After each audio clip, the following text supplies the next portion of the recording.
Feel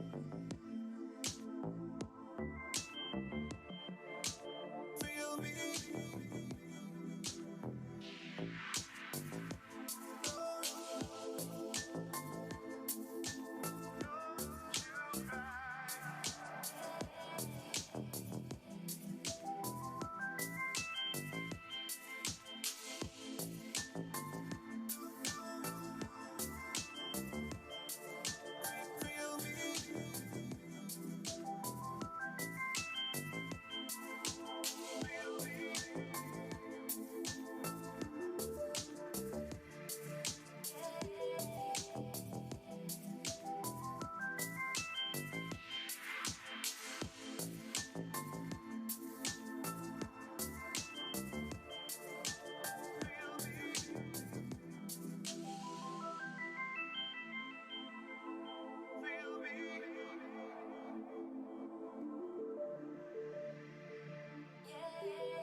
Frozen time.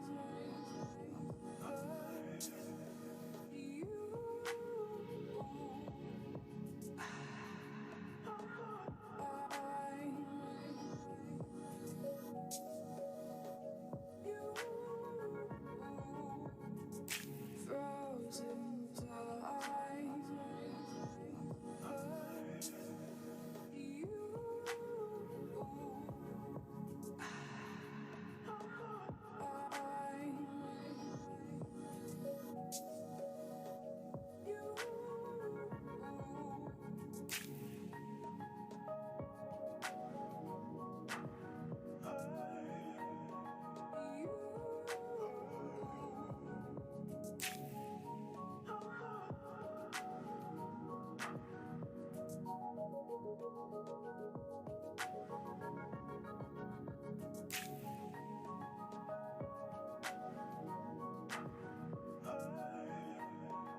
Hello.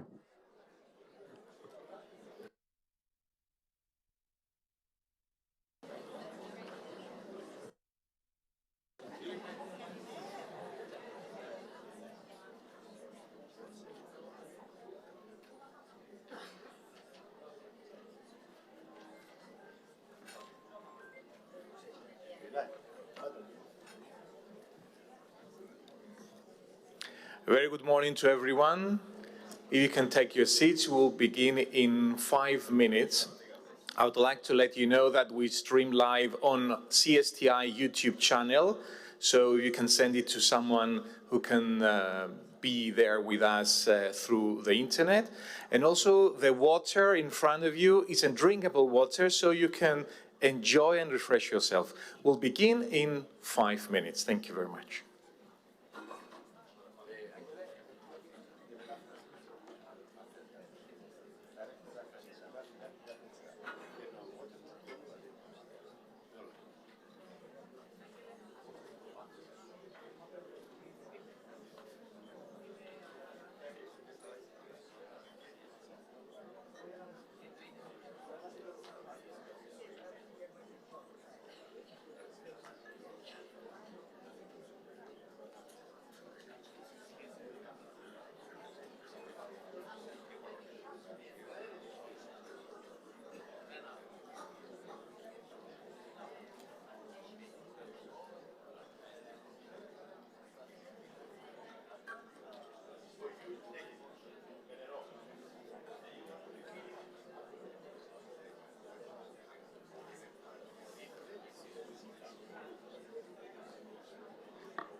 A very good morning to everyone, Excellencies, distinguished guests and colleagues.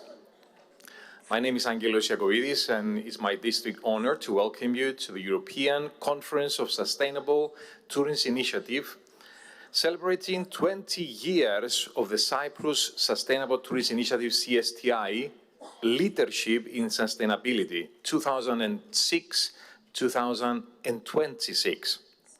This year, CSTI marks 2 decades of dedicated evolution, and today we're here not just to reflect on the milestones achieved by CSTI since 2006, but to catalyze the actions and synergies required for the decade ahead.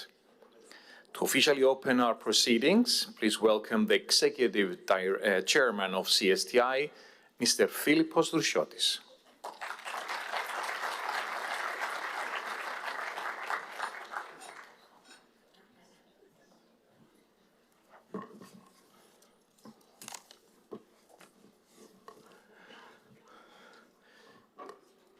Good morning. Distinguished European Commissioners and Deputy Ministers, Your Excellency, Ambassadors, Honourable Members of Parliament and representatives of the European institutions, Honourable Commissioner for the Environment and Animal Welfare, distinguished municipal and community leaders, respected Bishop of Messauria, dear colleagues, partners and friends. It is with deep pride and strong sense of responsibility that I welcome you today on behalf of the Cyprus Sustainable Tourist Initiative to this European Conference on Sustainable Tourism, a gathering that makes not an anniversary, but a moment of reflection and renewal. 20 years ago, in 2006, sustainability in tourism was a forward-looking ambition. Today, in 2026, it is a defining condition for our sector's survival and success. For 2 decades, CSTI has worked to transform sustainability from principle into practice, from policy discussion into measurable impact. What began as a national initiative has evolved into a platform for European dialogue, innovation and cooperation. But this conference is not about looking back, it's about looking forward. We meet at a decisive time for Europe. The European Commission has placed sustainability at the very core of Europe's growth strategy through the European Green Deal, a bold commitment to climate neutrality, biodiversity protection, circular economy, transformation, and social fairness. The Fit for 55 legislative package sets binding targets that will reshape transport, energy, infrastructure, and industry, all of which affect tourists. In this context, the Commissioner for Fisheries and Oceans plays a particularly important role as sustainable maritime policy, ocean protection, and blue economy initiatives are directly connected to a coastal and maritime tourism, which remain vital pillars for Europe's tourist ecosystem. Tourism does not stand outside this transformation. Tourism must lead within. As a sector representing nearly 10% of EU GDP and employment, tourism holds extraordinary power to regenerate local economies, to protect natural landscapes, to preserve cultural identity, and to foster intercultural understanding. But it also carries responsibility to reduce carbon intensity, responsibility to support climate adaptation in vulnerable destinations, responsibility to safeguard biodiversity, and responsibility to ensure that growth is inclusive and equitable. The United Nations Sustainable Development Goals provide us with universal compass. Sustainable tourism is directly linked to United Nations SDG 8, decent work and economic growth, SDG 12, responsible consumption and production, SDG 13, climate action, SDG 14, life below water, and SDG 15, life on land. Equally important is SDG 17, partnerships for goals, which reminds us that none of these objectives can be achieved in isolation. Sustainable tourism thrives on collaboration between governments, the private sector, local communities, academia, and international organizations, working together to create a lasting impact. Our mission at CSTI has always been aligned with these principles, long before sustainability became mainstream policy language. First, sustainability must be measurable. Aspirations must translate into standards, monitoring, and accountability. Second, sustainability must be collaborative. Governments, businesses, communities, academia, and travelers must move in the same direction. And third, sustainability must be regenerative. It is no longer sufficient to do less harm. We must actively restore ecosystems, strengthen communities, and build climate resilience. Cyprus, situated in the crossroads, at the crossroads of Europe, Asia, and Africa, is uniquely aware of both the opportunities and the vulnerabilities of tourism. Rising temperatures, water scarcity, and biodiversity pressures are not theoretical risks for us. They are lived realities. This is why our commitment is unwavering. As we look toward the next 20 years, we must ask ourselves, can Europe become the global benchmark for sustainable tourism? Can we lead the world in green destination management for low-carbon mobility, circular hospitality models, and climate-resilient coastal development? Can we assure that digital transformation supports rather than undermines sustainability objectives? I firmly believe that the answer is yes, but only if we act collectively, only if sustainability becomes embedded in investment decisions, financing mechanisms, and regulatory frameworks. Only if we support small and medium enterprises, the backbone of Europe tourists, in this transition. The future of tourism in Europe will not be defined by volume, but by value. Not by expansion alone, but by resilience. Not by short-term returns, by long-term stewardship. To us, as we celebrate today, as we celebrate 20 years of CSTI leadership, we reaffirm our commitment to aligning Cyprus and Europe's tourist future with the European Green Deal, with climate neutrality goals and with sustainable development goals. Let this conference be a turning point, not simply a commemoration. Let it be a moment where we move from sustainability as strategy to sustainability as identity. On behalf of the Cyprus Sustainable Tourist Initiative, I extend my heartfelt thanks to our distinguished participants. Your partnership, your vision, and your leadership are invaluable as we work together to advance sustainable tourism. As Helen Keller once said, alone we can do so little, together we can do so much. We can ensure that tourism in Europe becomes a force not only for economic prosperity, but for environmental regeneration, social cohesion, and intergenerational responsibility. Welcome to this conference, and may our discussions shape the next chapter of sustainable tourism in Europe.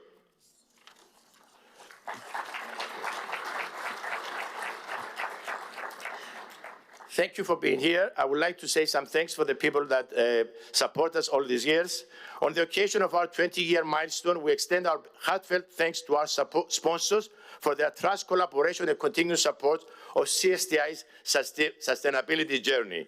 We'd like to thank the gold sponsor, EasyJet Holidays, the silver sponsor, KKP Auditors and Account and Tax Advisors, Hermes Airports, thank you, and the Cyprus Perfumery Park. We also like to thank our supporters, the Deputy Ministry of Tourism, ExxonMobil, the Bank of Cyprus, TUI Care Foundation, the Travel Foundation, Aqua Crystal, and our academic partner, the University of Nicosia. Our communication sponsors, RIC, the Cyprus CYBC, Kathimerini, and the Cyprus Mail. As you made your way into the conference, you passed the inspiring Upcycle network titled The Birth of Aphrodite. This remarkable piece was created especially for our conference by the art teacher Vangelis Evangelou and his 12 students from the Athienu High School, using plastics collected from our beaches. Their work is a powerful reminder that what threatens our environment can, through responsibility, creativity, and dedication, be transformed into something meaningful and beautiful. You can enjoy it on the way out. We are only grateful for their passion, talent, and commitment to sustainability, and we're delighted that they are with us here today. They certainly deserve a very special round of applause.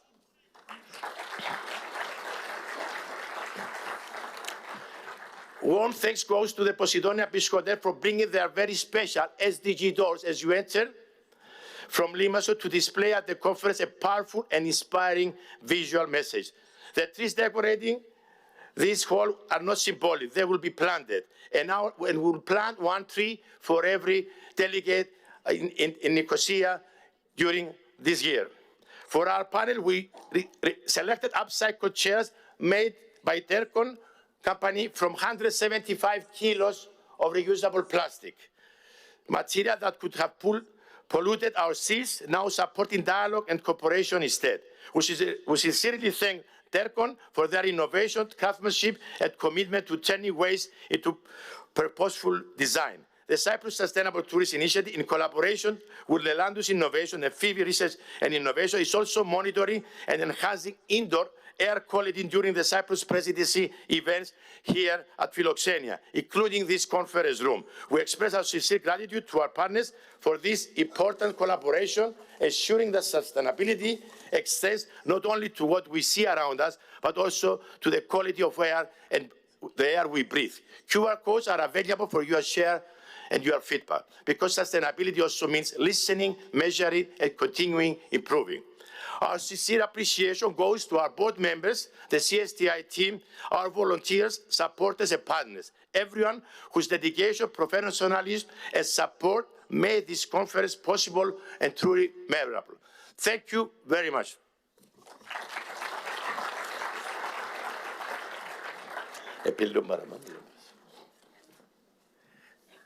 Thank you, Mr. Vrushotis. I would like to remind you that the conference is transmitted live on the CSTI YouTube channel. Following our chairman, I would like to invite the Deputy Minister of Tourism of the Republic of Cyprus, Mr. Kostas Koumis, to the podium. Mr. Koumis.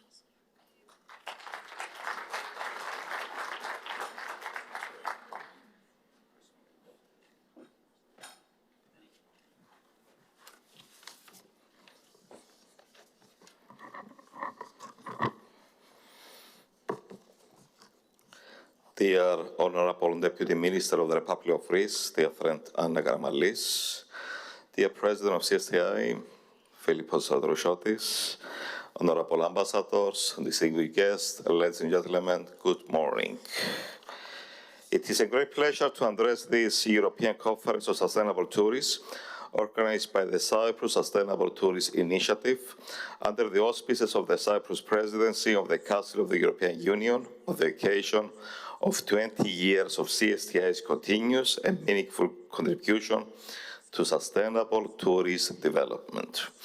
For 2 decades, CSTI has been a trusted partner and a driving force in promoting responsible tourist practices, environmental awareness, and constructive collaboration between public authorities, the private sector, civil society, and local communities.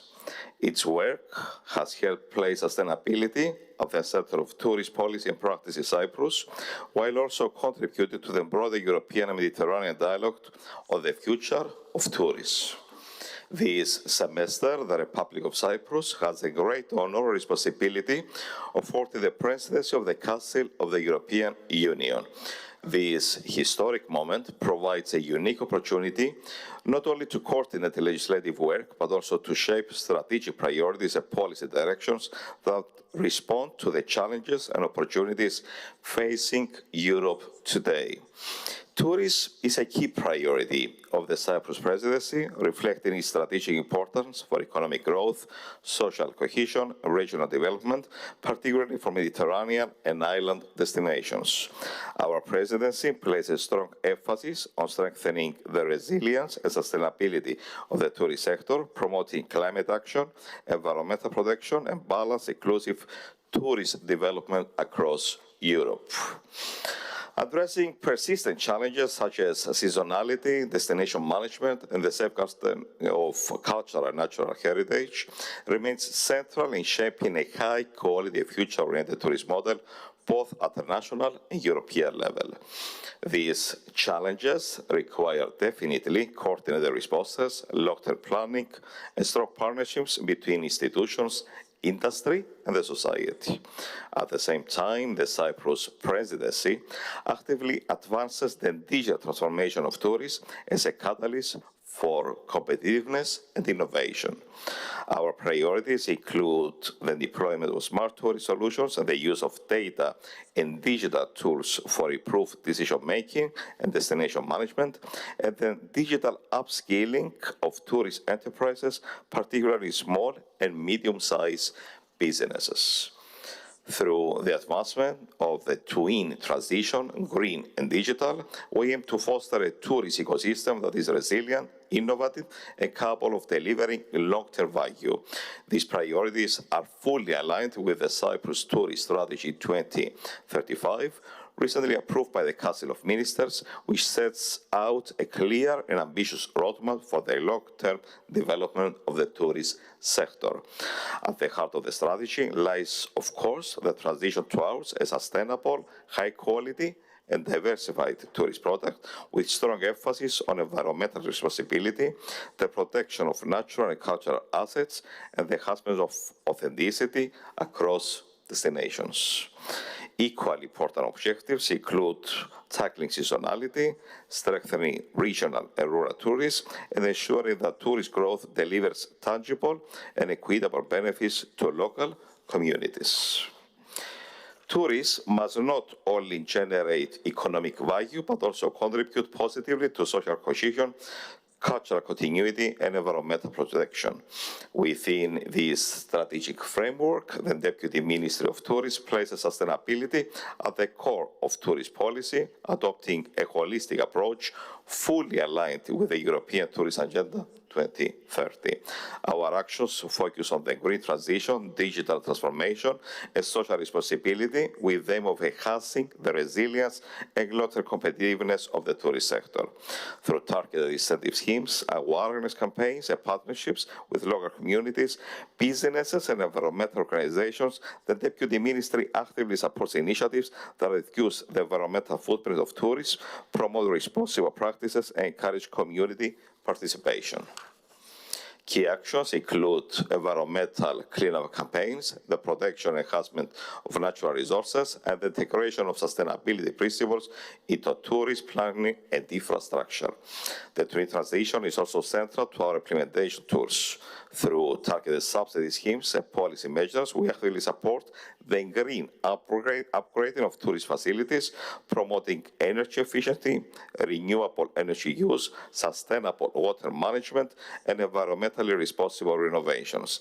In parallel, we accelerate the digital transition through smart tourist tools, digital platforms, and data-driven solutions that enhance destination management, improve the visitor's experience, and support the digital upgrading of tourist businesses. A tangible example of this approach is the successful implementation of 3 targeted subsidy schemes funded through the Recovery and Resilience Plan. These schemes supported the upgrading of hotels and tourist accommodations in remote, rural, and mountainous areas, the modernization of catering establishments and traditional food outlets, and the creation, of course, of authentic experiential tourist offerings in rural regions. Through these interventions, the Deputy Ministry has strengthened regional competitiveness, enhanced quality standards, and promoted balanced and sustainable local development.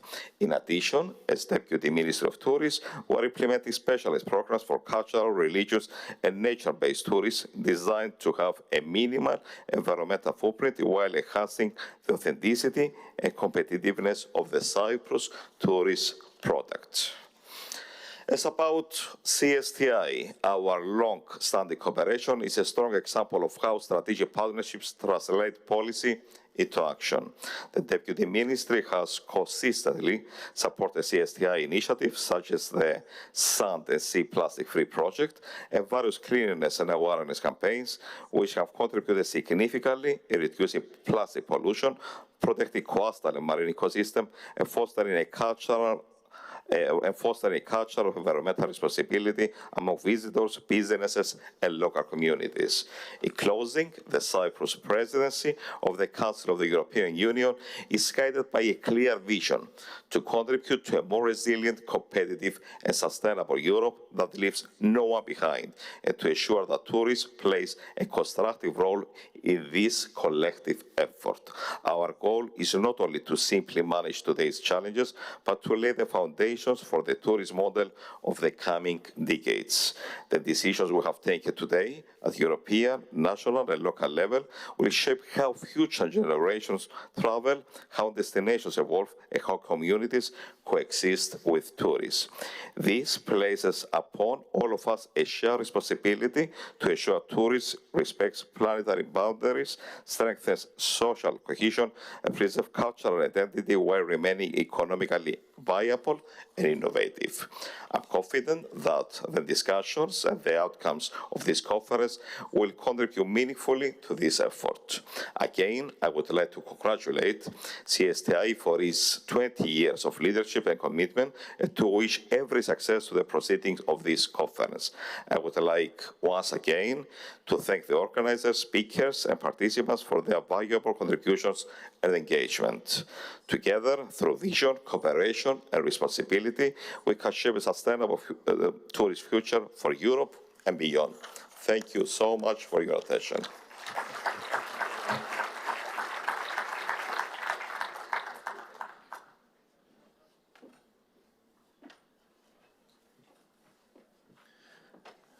Thank you, Mr. Koumis. During the conference, there is an interpretation, as you can see on my left-hand side, in sign language.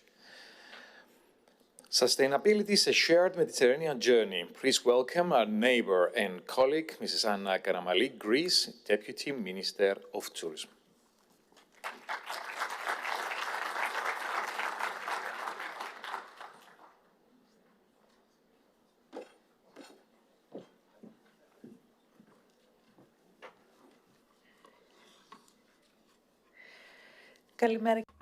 Good morning.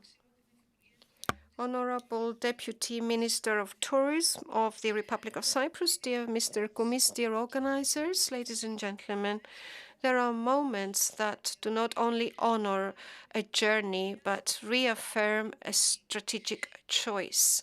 The 20 years of CSTI are one such moment. In 2006, at a time when the concept of sustainable tourism was still in the making in Europe, in Cyprus, an initiative was born that put sustainability at the focus of its actions. The CSTI, through its work, has highlighted a holistic approach that connects the environment, the economy, and society, creating long-term value for the country. This approach is ever more important in the Mediterranean. Eastern Mediterranean is one of the most dynamic tourist destinations in Europe. At the same time, it is a region of increased environmental sensitivities, climate pressures, the protection of marine ecosystems, and the management of seasonality are issues that directly affect societies and economies. Ladies and gentlemen, for Greece and Cyprus, sustainable tourist growth is a joint strategic priority. We are bound by long-standing cultural, historical ties and a common European journey, but we also share a common responsibility as coastal member states of the EU. It is our responsibility to actively contribute to policies that respond to the specificities of Mediterranean destinations. We share common challenges, insularity, seasonality, pressures on natural resources, as well as common challenges for a quality and responsible tourism that is also resilient. Cross-border collaboration, as depicted in Interreg Greece-Cyprus programs, reaffirms that sustainable tourism is strengthened when policies are designed with synergies and a common orientation. In this context, the creation of the Observatory for Coastal and Maritime Tourism in the Eastern Mediterranean under the auspices of UN Tourism is an initiative taken by Greece through research, the collection of data in a systematic way, and the exchange of expertise. Greece actively contributes to shaping international policies for sustainable sustainable maritime tourism. Cyprus is one of the countries that takes part in this initiative, and this further strengthens our common journey in this Eastern Mediterranean. In Greece, we are moving ahead consistently towards a more balanced and sustainable tourism model, a new planning for tourism. We are upgrading local government with new bodies such as the Regional Tourism Council and DMMOs. We are monitoring sustainability indicators through observatories for sustainable growth. Also, we invest in investments in infrastructure that reduces environmental footprint. We have a classification system for hotels based on their environmental performance. Through shaping special forms of tourism, we are dispersing tourist flows in time and in space, promoting less popular destinations. This strategy is also illustrated in the results. In 2025 was the best year ever for Greek tourism. Proceeds rose to 23 billion 600 million euros, an increase of 9.4% compared to 2024, which was the previous record year. Arrivals increased by 5.6% compared to 2024. The fact that proceeds rose at a higher rate than arrivals is a clear indication of quality upgrading of the Greek tourist product. We are not only pursuing more tourists, our goal is a growth that does not exhaust destinations but empowers them, that does not create imbalances but disseminates added value throughout the country, that invests in people, in education and in skills. However, sustainability cannot be limited to the national level. Europe remains a top tourist destination across the world. The challenge today is not only to maintain competitiveness, but to strengthen the resilience of destinations through a cohesive, evidence-based and common policy framework. The Cyprus presidency of the Council of the EU in 2026 and the Greek presidency in the second half of 2027 are creating a substantive continuity and opportunity for our countries to actively shape a European strategy that will take into account the needs of coastal and island areas and strengthen sustainability as a key axis of the European tourist model. Ladies and gentlemen, tourism has been for decades a lever for growth for Greece and Cyprus. What we need to do today is to make sure that it remains a driver of growth without undermining its foundations. I am certain that in the years to come, more will be done, and this coming period will be even more important for Greece, Cyprus, and Europe. Thank you very much. Thank you, Mrs. Karmalis. I would like to let you know that we have translation both in Greek and in English. You can take your headsets from the back of the auditorium. We are honored to receive a special video message from a global champion of ocean conservation, His Sincere Highness Prince Albert II of Monaco. Ladies and gentlemen,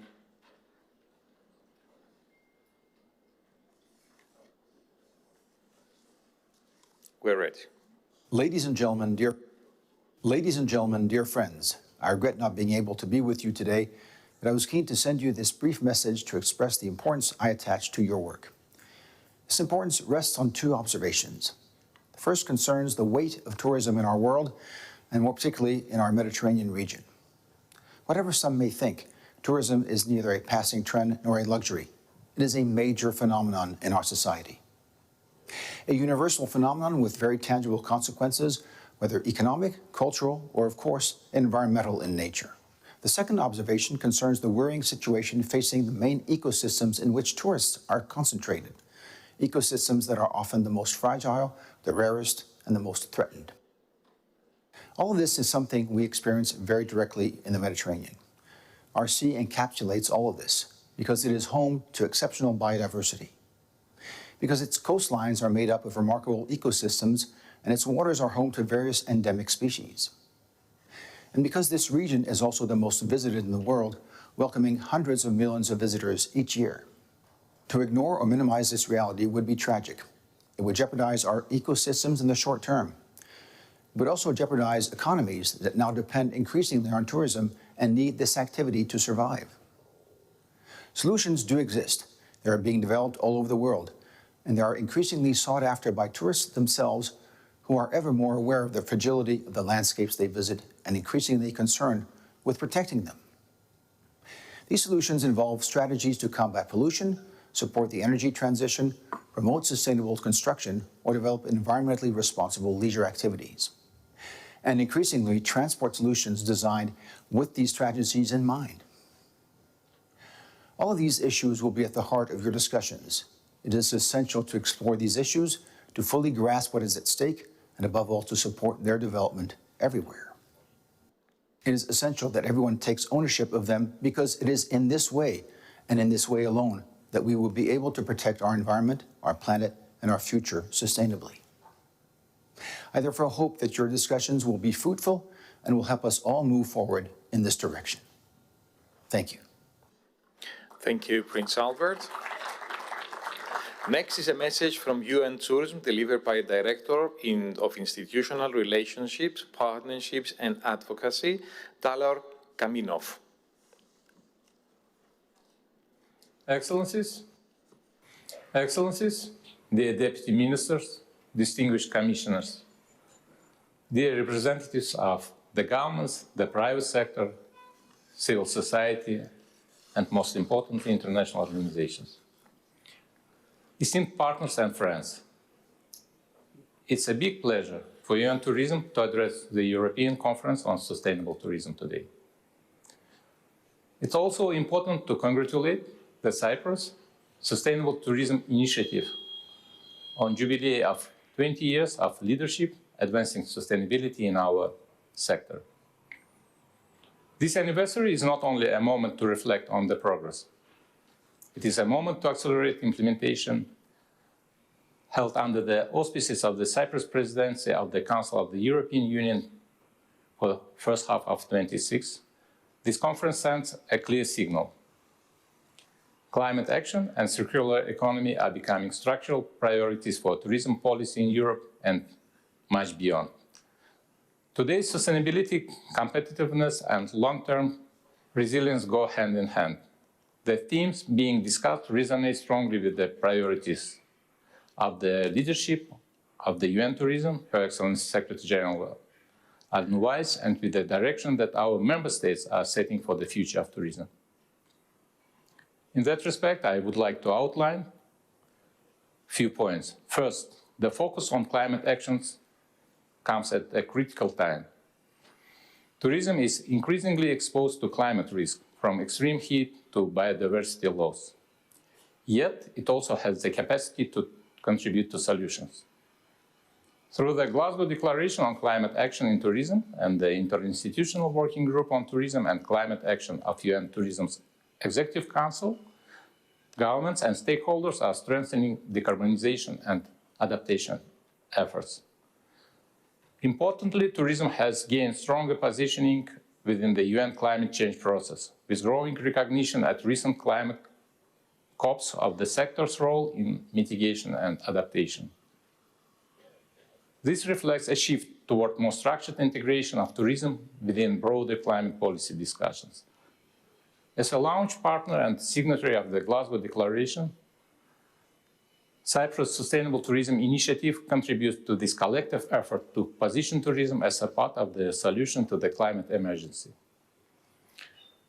And so do many of you participating today in the conference, including the Deputy Minister of Tourism. Second point, circularity.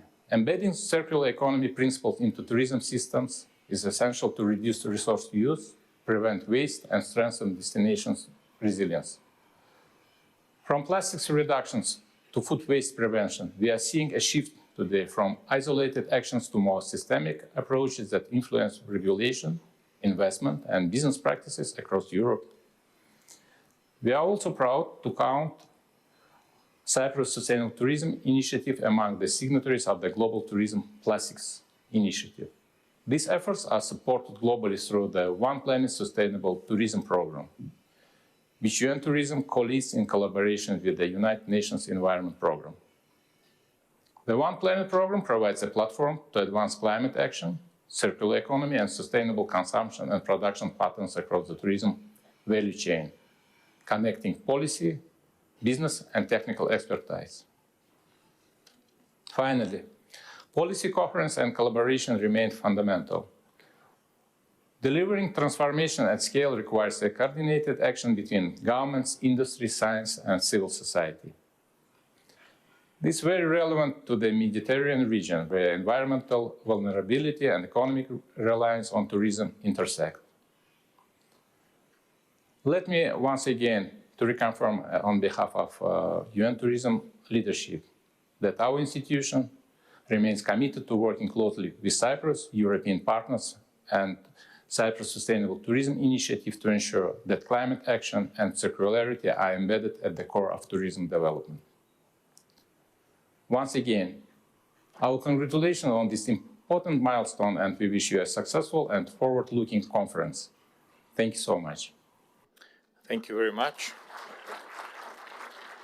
As we move to our first session, we invite a true visionary in global tourism and a key architect in the industry commitment to our planet.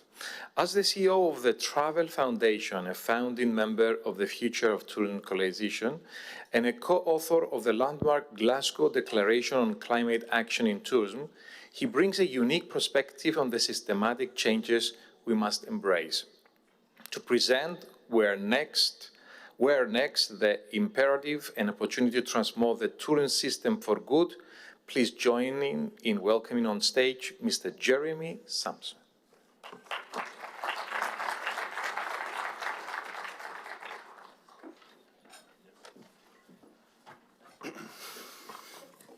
Good morning. Excellencies, deputy ministers, and honored delegates at this conference. I want to say first that it's a real privilege to be here at the European Conference on Sustainable Tourism, and especially to mark the 20-year anniversary of our friends at the Cyprus Sustainable Tourism Initiative. Thank you so much for having me here. Today's theme of my presentation is climate change and tourism, and this moment is big. It's an important one. I'm not here just to talk about climate change. I'm here to talk about how the operating conditions for tourism have fundamentally changed and what kind of system it is that we need to build in response to these challenges. First, I want to step back and take a moment to celebrate CSTI. 20 years ago, CSTI was founded with a powerful idea. This idea was one that tourism should connect policy, place, and practice. That communities and small producers should be at the heart of tourism, not at the margins. That environmental, social, and economic benefit could be aligned and should be aligned. And over 2 decades, CSTI has built the partnerships, the tools, the trust, and the capabilities to make such things occur here in Cyprus and beyond. And that legacy is a really important one to celebrate. Not only because of what it has achieved, but because it gives our movement credibility as we confront what is now a much more challenging reality.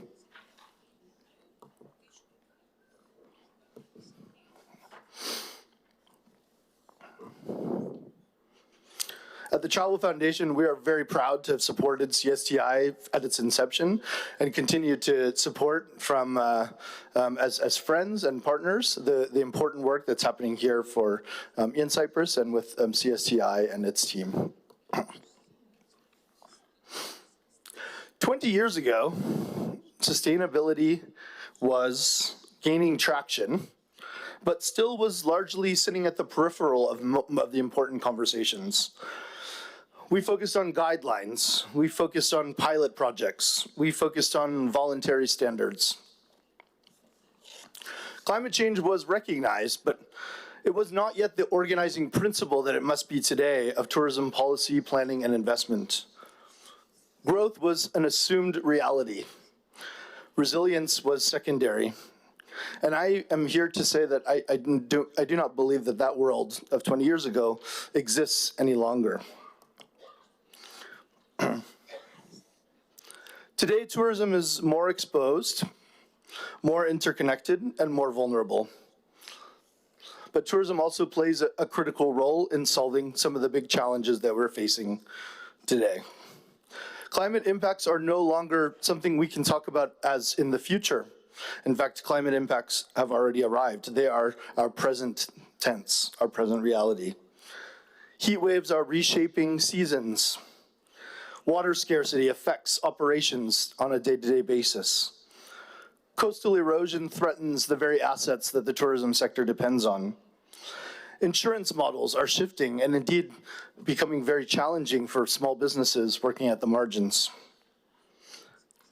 At the same time, emissions from tourism have continued to rise, and pressure on communities have intensified. Inequality in how tourism's benefits are shared and the burdens of tourism that sometimes do exist has widened. Destinations are facing compounding risks: climate change, climate impacts, water scarcity, workforce realities, housing challenges, and social license to operate, all at the same time. And I believe that this changes the baseline from which we are now operating. The truth is, at times, the tourism system that we currently operate in is not fit for the climate reality that we also face. Incremental improvements are no longer enough. Fragmented initiatives are no longer enough. Treating sustainability as a sideshow or a parallel workstream is no longer enough. This is not a failure of intent or desire or action. There have been many actions over the last years that have moved us forward, but I believe it's a failure of system, of scale, and of speed, and the way that our tourism system is designed. So what this means is that we're facing a big challenge, my friends, and we're facing a challenge to redesign the system in which we currently operate. It's also an opportunity, and I stand here because I continue to believe that tourism provides that opportunity to become resilient, to help strengthen competitiveness, to move investor realities, to improve visitor experiences and community experiences, and to unlock what can be a smarter growth path for our sector.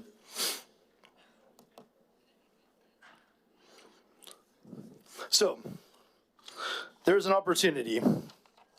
If we consider now that ecological limits must define our new baseline, tourism can no longer be designated and designed primarily around volume only.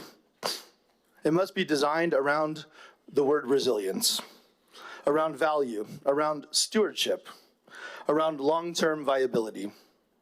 This is not about shrinking tourism. It's not, I don't come here with a message that is opposed to growth. It is about strengthening this growth, strengthening the sector, strengthening our competitiveness and confidence that comes from the investor community to move the resources that are required into the reality that we work in. Strengthening trust between destinations and the communities that host our sector, and strengthening the very ecosystem that tourism depends on so that we can thrive for long-term viability. Where Next is a campaign launched by the Travel Foundation and partners in June last year at London Climate Action Week, and continues today to, in an effort to shape the very tourism systems that we are working in to create this resilience. Where Next has emerged from the realization that we can no longer exist in the current operating reality. And it's not a campaign about better intention. It's not a campaign about incremental change. It is an action agenda that we are currently developing with many partners around the world to create better alignment towards this new reality. to create alignment between destinations, businesses, the finance sector, and the governance evolution that will need to occur in order for decisions to be made differently and for resilience to be built into our system. Because climate resilience is not delivered by one actor alone, it will ultimately be delivered when the systems reinforce one another to create such resilience. Climate change is the imperative, but I believe that transformation is the opportunity. Excuse me. Where Next focuses on 4 systematic changes, 4 levers that will shift the system in the direction to support adaptation and resilience. The first one is understanding risk. Making sure that climate risk and nature risk at a destination level are well understood, well documented, and have a baseline of data that we can use as a narrative for change. So destinations, as they are planned and as they evolve, reflect the ecological realities that we're facing. The second lever is about resource mobilization, mobilizing the money. Aligning finance with tourism resilience and adaptation, not just expanding the sector through investment, but ensuring that the financial sector and that investment potential is leveraged through the narrative that we are shaping around a clear understanding of risk and climate impact. Third, building capacity. The tourism sector is one of the only sectors not to have a formal transition plan in the way that many sectors have for climate adaptation as the sector moves towards a decarbonized future. But as the sector transitions, we need to ensure that destinations, businesses, workforce are not left behind. In fact, that businesses have the tools, the governance structures, and the skills to manage a just transition, just as other sectors are expected to do in our society. And fourth is ensuring that there's a fair deal for communities. Embedding equity, stewardship, and local value as performance indicators, as key metrics that create incentives and create partnerships. These are not standalone programs. These are levers designed to align governance, markets, and territorial planning around a shared baseline for change. If we do this right, if the levers align, this is what becomes possible. For Europe, policy coherence, clearer signals to markets, investable pipelines that reflect climate reality and climate risk. For the Mediterranean, a place where I've had the honor of working for many years, adaptation-first destination management, water and heat resilience, stronger protection of coastal and marine ecosystems, and greater trust between communities and the tourism sector. These are the things that are at stake.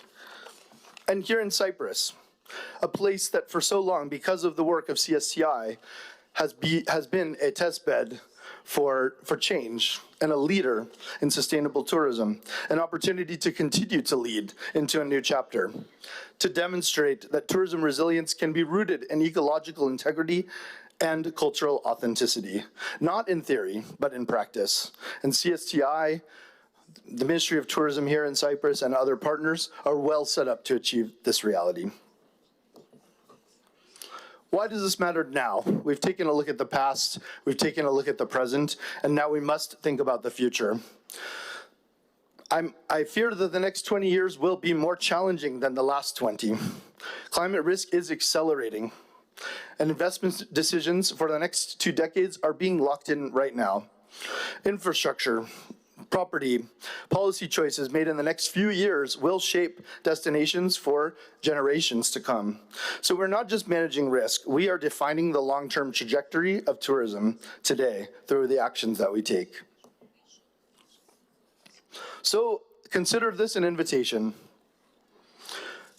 Where Next is a platform for collaboration, an opportunity for partners, pilot projects, and opportunities to come to life. To utilize platforms like CSTI to share ideas and to scale our alignment, to collaborate across local, Mediterranean, European, and even global levels, because resilience will never be delivered in isolation, will never be fragmented. It will only be built through alignment and the proper scale and speed. 20 years ago, sustainable tourism asked, how could we reduce harm? Today, climate reality, which is our current reality, asks us something much more fundamental. How do we redesign tourism so that ecological limits, community well-being, and economic vitality reinforce one another rather than compete one another? And the question is no longer whether tourism must change. The question is whether we will choose to lead that change, and will we do so together? Thank you very much.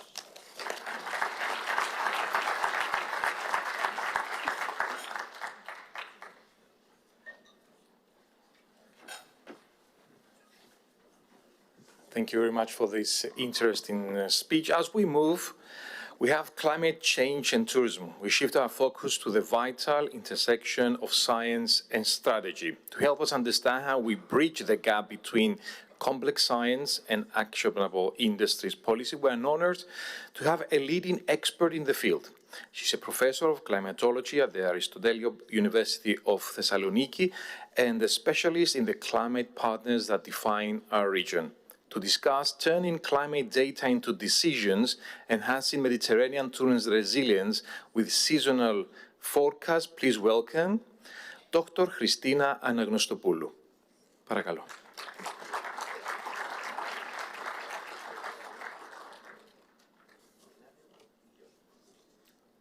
We have the video ready so we can see it live.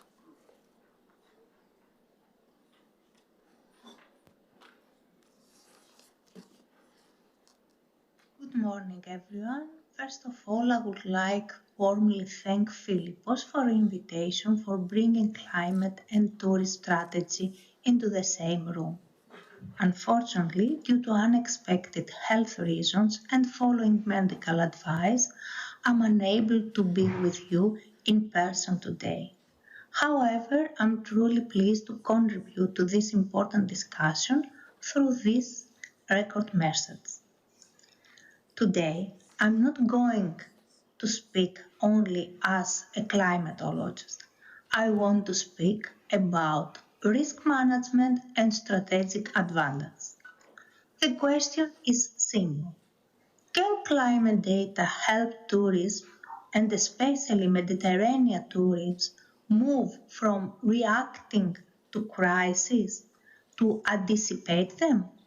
And the answer is yes, if we use it correctly. Let me begin with something very direct. The Mediterranean is not one of the most climate-sensitive tourism systems in the world. Visitor comfort, water variability, fire risk, infrastructure all depend directly on climate conditions. This means tourism here is not just influenced by climate. It is structurally exposed to it. So climate information is not environmental data. It is economic intelligence. In the Mediterranean region, we are dealing with a region warming 20% faster than the global average, threatening a seasonal tourism model that contributes $420 billion and supports 11.5% regional employment. Increasing frequency of extreme heat, increasing pressure on water resources, growing coastal vulnerability,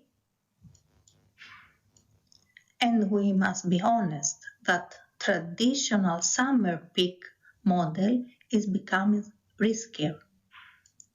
If peak season becomes thermally uncomfortable, tourist behavior will shift. The question is not whether this will affect tourism. The question is, will be prepared? By the mid of the century, extremely hot days are expected to double in several Mediterranean regions.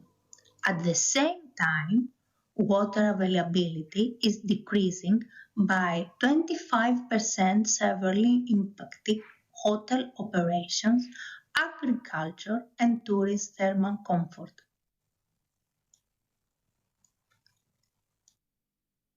With 37% of the coastline at moderate and high risk, sea level rise and erosion threaten critical beach assets, infrastructure, and the livelihood of 42 million people.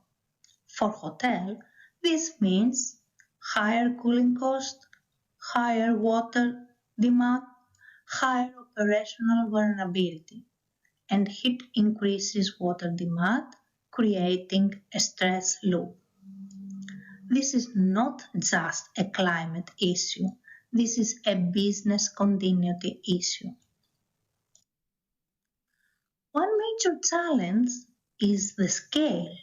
Climate projections are often regional, but generally you manage a municipality, a coastal zone, a hotel chain, or even an island. That is why in Prevent we identified climate hotspots, meaning areas with higher vulnerability of extremes.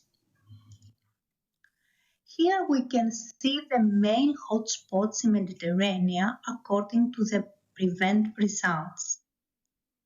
For example, Cyprus is identified as high risk for both long-term change and extreme heat. On the other hand, Greece, we have detected changes to maximum temperature and minimum temperature leading to warmer days and nights. Seasonal forecasting. What this really means? Let me clarify something important. Seasonal forecasts do not predict specific weather days. They provide probabilistic outlooks for the next 3 to 6 months. For example, higher likelihood of above average temperatures, increased probability of drought, higher risk of extreme heat conditions.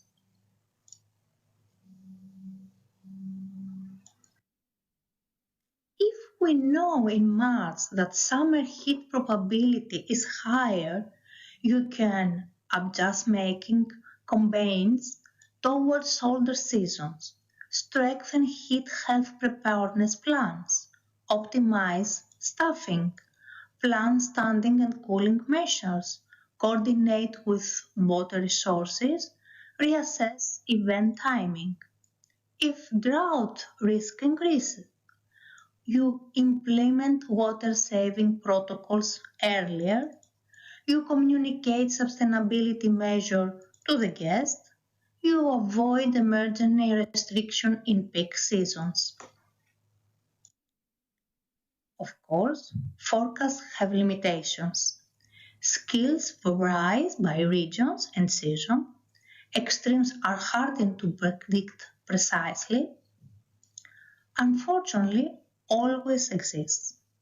But uncertainty does not mean useless. It means decision must be probability informed. In Prevent, we focus on 3 key improvements: evaluating where forecasts are reliable, translating mean climate into extreme indices, downscaling to improve regional relevance. We do not just look at averages. We evaluate heat stress, extreme percentiles, drought indices, because tourism is affected by extremes and not by averages. Imagine you know today that the summer 2026 has a 7% probability of above normal heat. What will you change starting tomorrow? Here you can see the forecast of the anomalies of mean temperature for the May, June and July of 2026 according to the first draft result of PREVENT. Also, imagine you know today that the summer 2026 will be wetter or drier compared to the normal values depending to the region. As you can see, the precipitation for these 3 months are close to the normal with an exception of water days at the northern part of the island. The key transformation is this: from climate data to decision, from reactive crisis management to proactive adaptation. Seasonal climate services can support strategic marketing, infrastructure planning, water allocation, public health readiness, fire management coordination, and most important, they support policy timing. Climate resilience is not achieved by scientists alone. It requires tourist boards, municipal authorities, hotel associations, water agency, regional frameworks. Climate services must be co-developed. Only then do they become actionable. Let's see how PREVENT tried to close the gap. Here we can see some of the results of the PREVENT and especially the tool of PREVENT.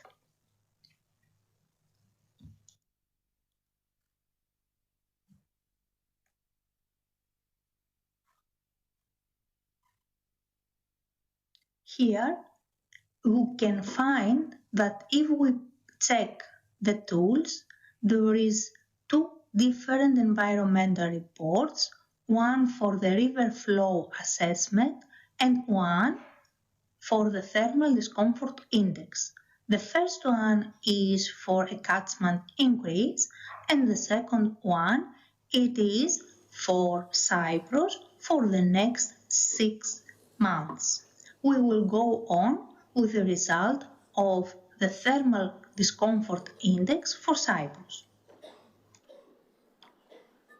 Selecting this report, we first have a short summary with explanation about the way and equation we use to calculate this index and for the classes that is classified in different colors. Continuously, we will have the database for each day and the value of the specific index. Next, we can find some monthly data about this index concerning Cyprus,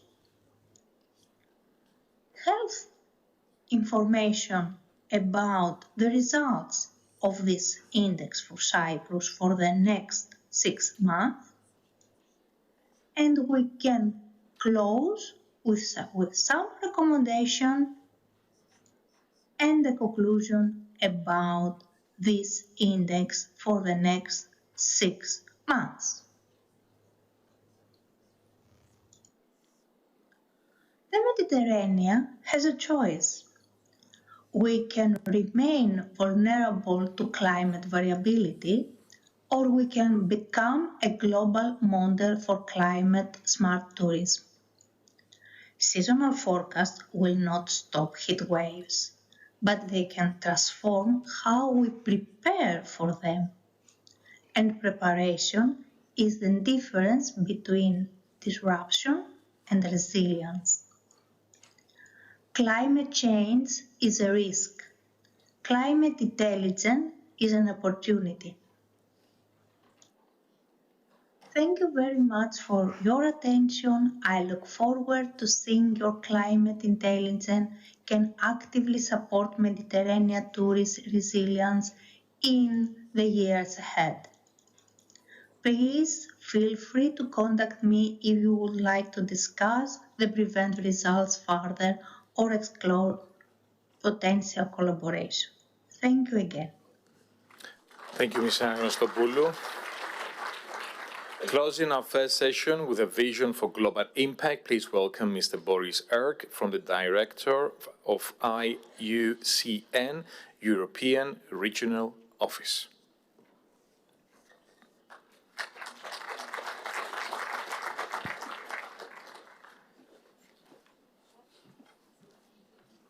Thank you very much. So I use this for slides, yeah.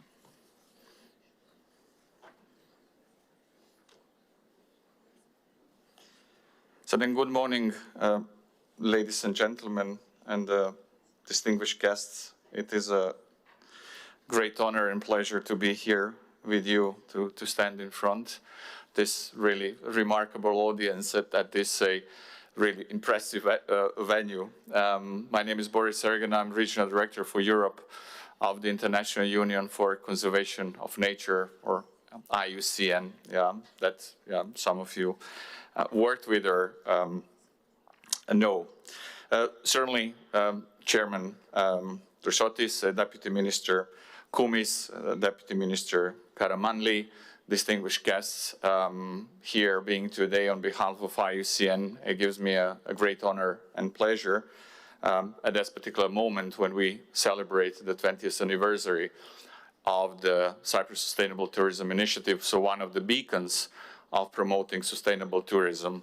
And as distinguished speakers before me already have set the stage or set the tone about, it is about looking into probably next 20 years as when the initiative emerged in 2006.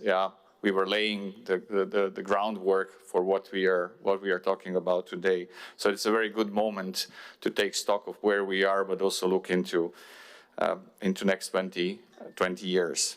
And speaking of on behalf of IUCN, I can say that this extremely resonates with us as we also just 4 months ago we embarked on a 20-year vision for IUCN, and IUCN is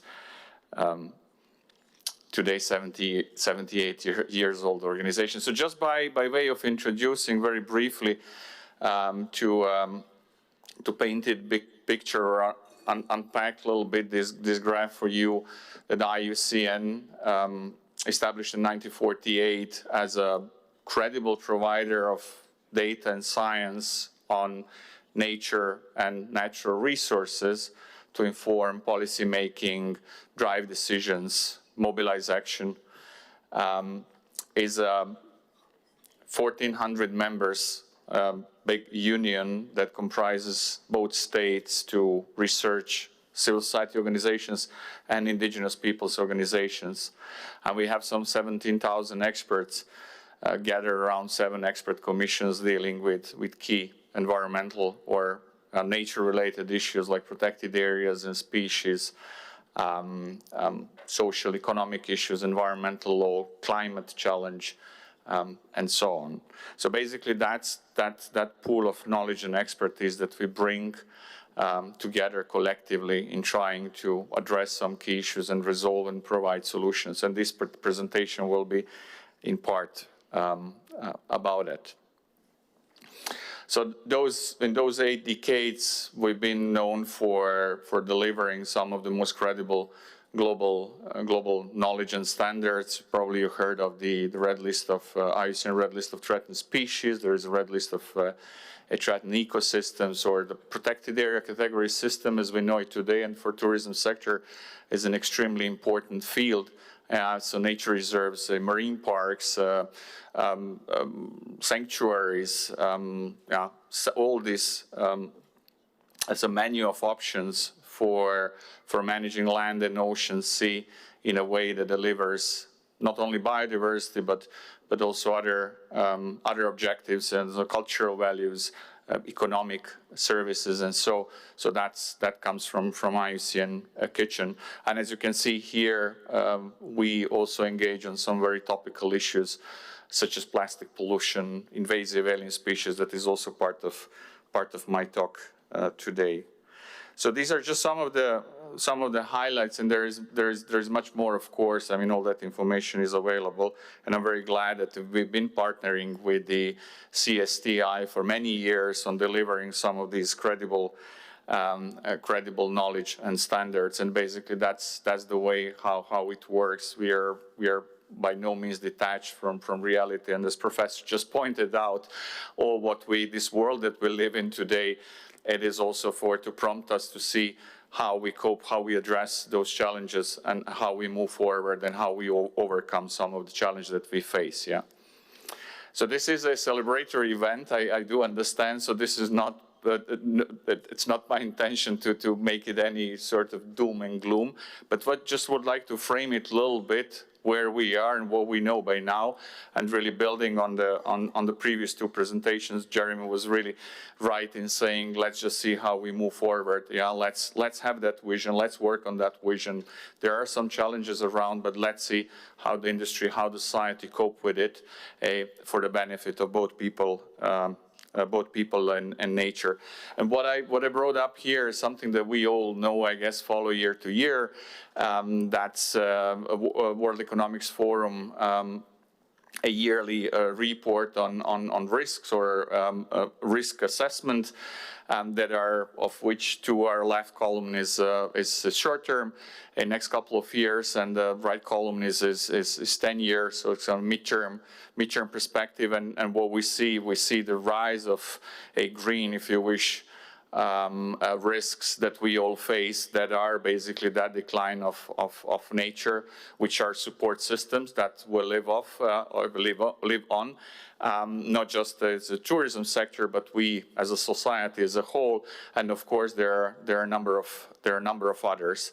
And then on the right side of the slide, then we can see that a biodiversity decline, a realm that IUCN is pretty much at the fore of providing data and knowledge. And we know that at present, according to Red List statistics, which now reach some 160,000 species being assessed, that we are at 1/3 of species being at risk of extinction. And those are not just some lovely species that we enjoy, but there are some species that also our economy depends on. So the issue, as being pointed out by Professor, so climate issue is not just about nature, it's really about economy and about society.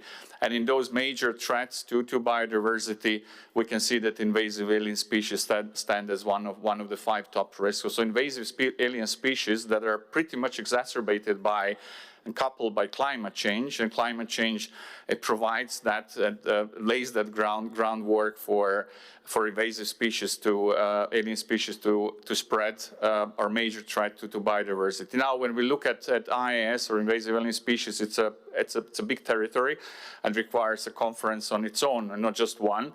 It's a lot of discussion of it. It's not an easy, it's far from easy issue to tackle, but just to be aware that invasive alien species are critically important for all these discussions. And we at IUCN, we often say that all these crises that we are into, climate, biodiversity, and plastic pollution, they are really just different sides of the same coin. So we cannot address it. As I heard recently, we talk climate crisis on Monday, we talk then biodiversity crisis on Tuesday, we talk economic issues on Wednesday. So it doesn't work simply that way. How to come together? That's a real question, but essentially all these issues are intertwined. So this is a little bit to put it into perspective. Like the Mediterranean, so zooming into Mediterranean a little bit, so where we are and what are the most vulnerable ecosystems or areas around the Mediterranean. As you could imagine, red means a more vulnerable.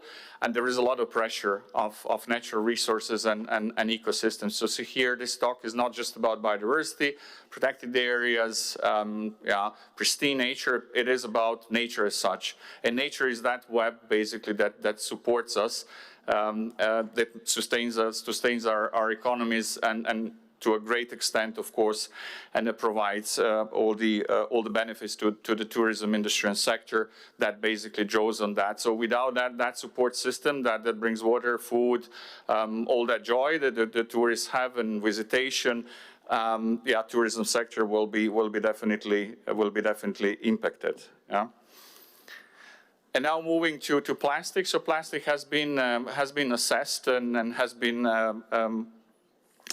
been researched a lot, and we have some numbers that may look striking, may look not that significant, but when we unpack and look into them, we see that they're pretty important. That we have this UNEP that estimates 9 to 14 million metric tons of plastic enter the ocean every day. And we know that the Mediterranean, as is at present today, is already a repository of 1.2 million tons of plastic that have accumulated. And plastic does not dissolve that easily. Plastic just not disappear. That turns into plastic, into microplastic, and then gets back to our cycle. And we know very well, for example, how it plays out. Yeah. So for example, the mercury in fish stocks, basically that get into basically as being food, that get back to cycle back to us, and we know that around 229 million tons are being the 230,000 tons are being added to that mix every year, and that can double by 2040. We also heard in previous presentation about the estimates on water, so that's super significant, and you deal with it almost like every day, and especially islands and places like this in the south of the Mediterranean. In Cyprus, for example, the water scarcity, so that demand for water will double, maybe even triple, whereas the rainfall and the reservoirs that we can create, they just go down. So that's basically that's quite known, and we really have to see how to cope with it. I won't mention wildfires and all that, but essentially, this is an issue to address, and this is an issue to tackle by all means. If I can just draw a comparison, I remember so a few years back there was as a group of nature organizations in Western Balkans. We had a very lovely meeting, some 15 of us being there. And then, for 2 days, it's like, it's a brainstorming workshop on what we can do and how to lay some strategies for nature conservation in the region.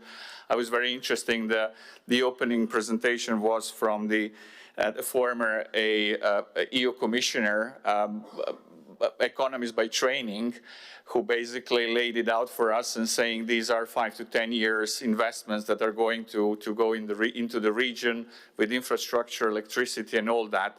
And he said, now that I frame it, now you can talk nature conservation objectives. So this is just a sort of a minor comparison, just to say that there is this framework within which we operate that is already hitting us. Yeah, so essentially we better face it and address it than try to turn a blind eye and then just live in this uncertainty. Yeah.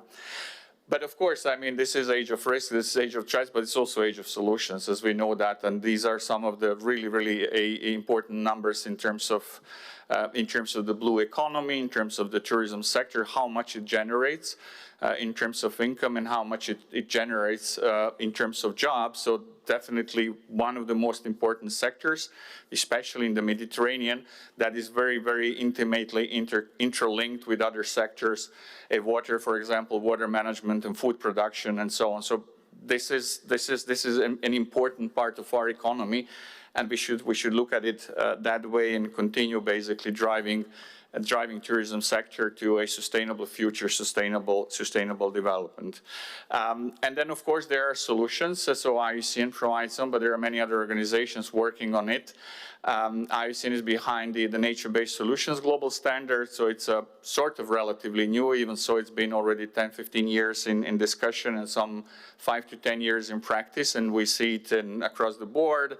UNEP adopted a definition, IUCN has its own European, a Commission or European Union adopted. So nature-based solutions is really to look into how nature can support us in this effort by preserving, conserving, managing in a smart way, in a more sustainable way, but also restoring. And of course, we have this major incentive called the Nature Restoration Regulation, and that's something that we all look into, and an upcoming discussion with the Cyprus EU presidency under whose auspices we are here today, and we are very grateful for that, is also to discuss about that. And of course, the EU has a water resilience strategy, and water being one of the key topics of the presidency, and for this year globally. And that's also something that is extremely relevant for the Mediterranean and Cyprus. And then just drawing to some really good examples. One to start with Cyprus and CSTI on the action plan to prevent a plastic waste. So this is one way of dealing with addressing issues. So strategically planning, and that to be inclusive, and that to be transparent. And as CSTI is one of the leaders in that field, and of course all the way to action on the ground. And we will have a pleasure to see some of it tomorrow. And then of course, not forgetting this global governance, global policy making level that IUCN engages on every day. Just 2 weeks we were in Rome for CBD discussions. Unfortunately, there was a little bit of interruption with the Global Plastic Treaty, but we do hope that it will resume, because that will then set some objectives for all of us to work on it. This does not mean that we have to wait for global policy. We can act, and Philippos and his team, this is a good example of how to do those things at local level, and actually motivating others to follow suit. Yeah. And then drawing to an end. So this is there's just a few pictures of basically how we see that future. So first is to have an idea, to have a vision, to have a plan, then to have hands on deck, so people to work on it at local, national, global level, and then of course to have a preserved ecosystems that surround a tourism area that basically support visitation, that attract people, that reduce pressure on those places, sites that are heavily visited and during peak and other parts of the season. So basically to disperse it, to bring on board other ways of tourism, so rural tourism, agritourism, sustainable local product, and things like that. So make it a whole picture more sustainable, more resilient. So I thank you very much. Thank you for having us. We'll have a chance probably to speak a little bit later today, and happy to answer any questions. Thank you.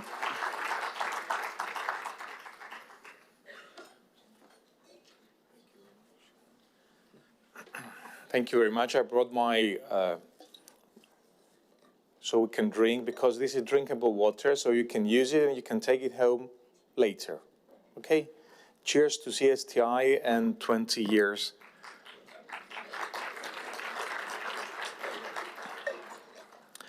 Session 2 focuses on pollution. To present the Keep Our Sand and Sea Plastic Free, Destination Zero Waste Cyprus and Greece project, please welcome Helen Caron, member of the Board of Trustees, TUI Care Foundation.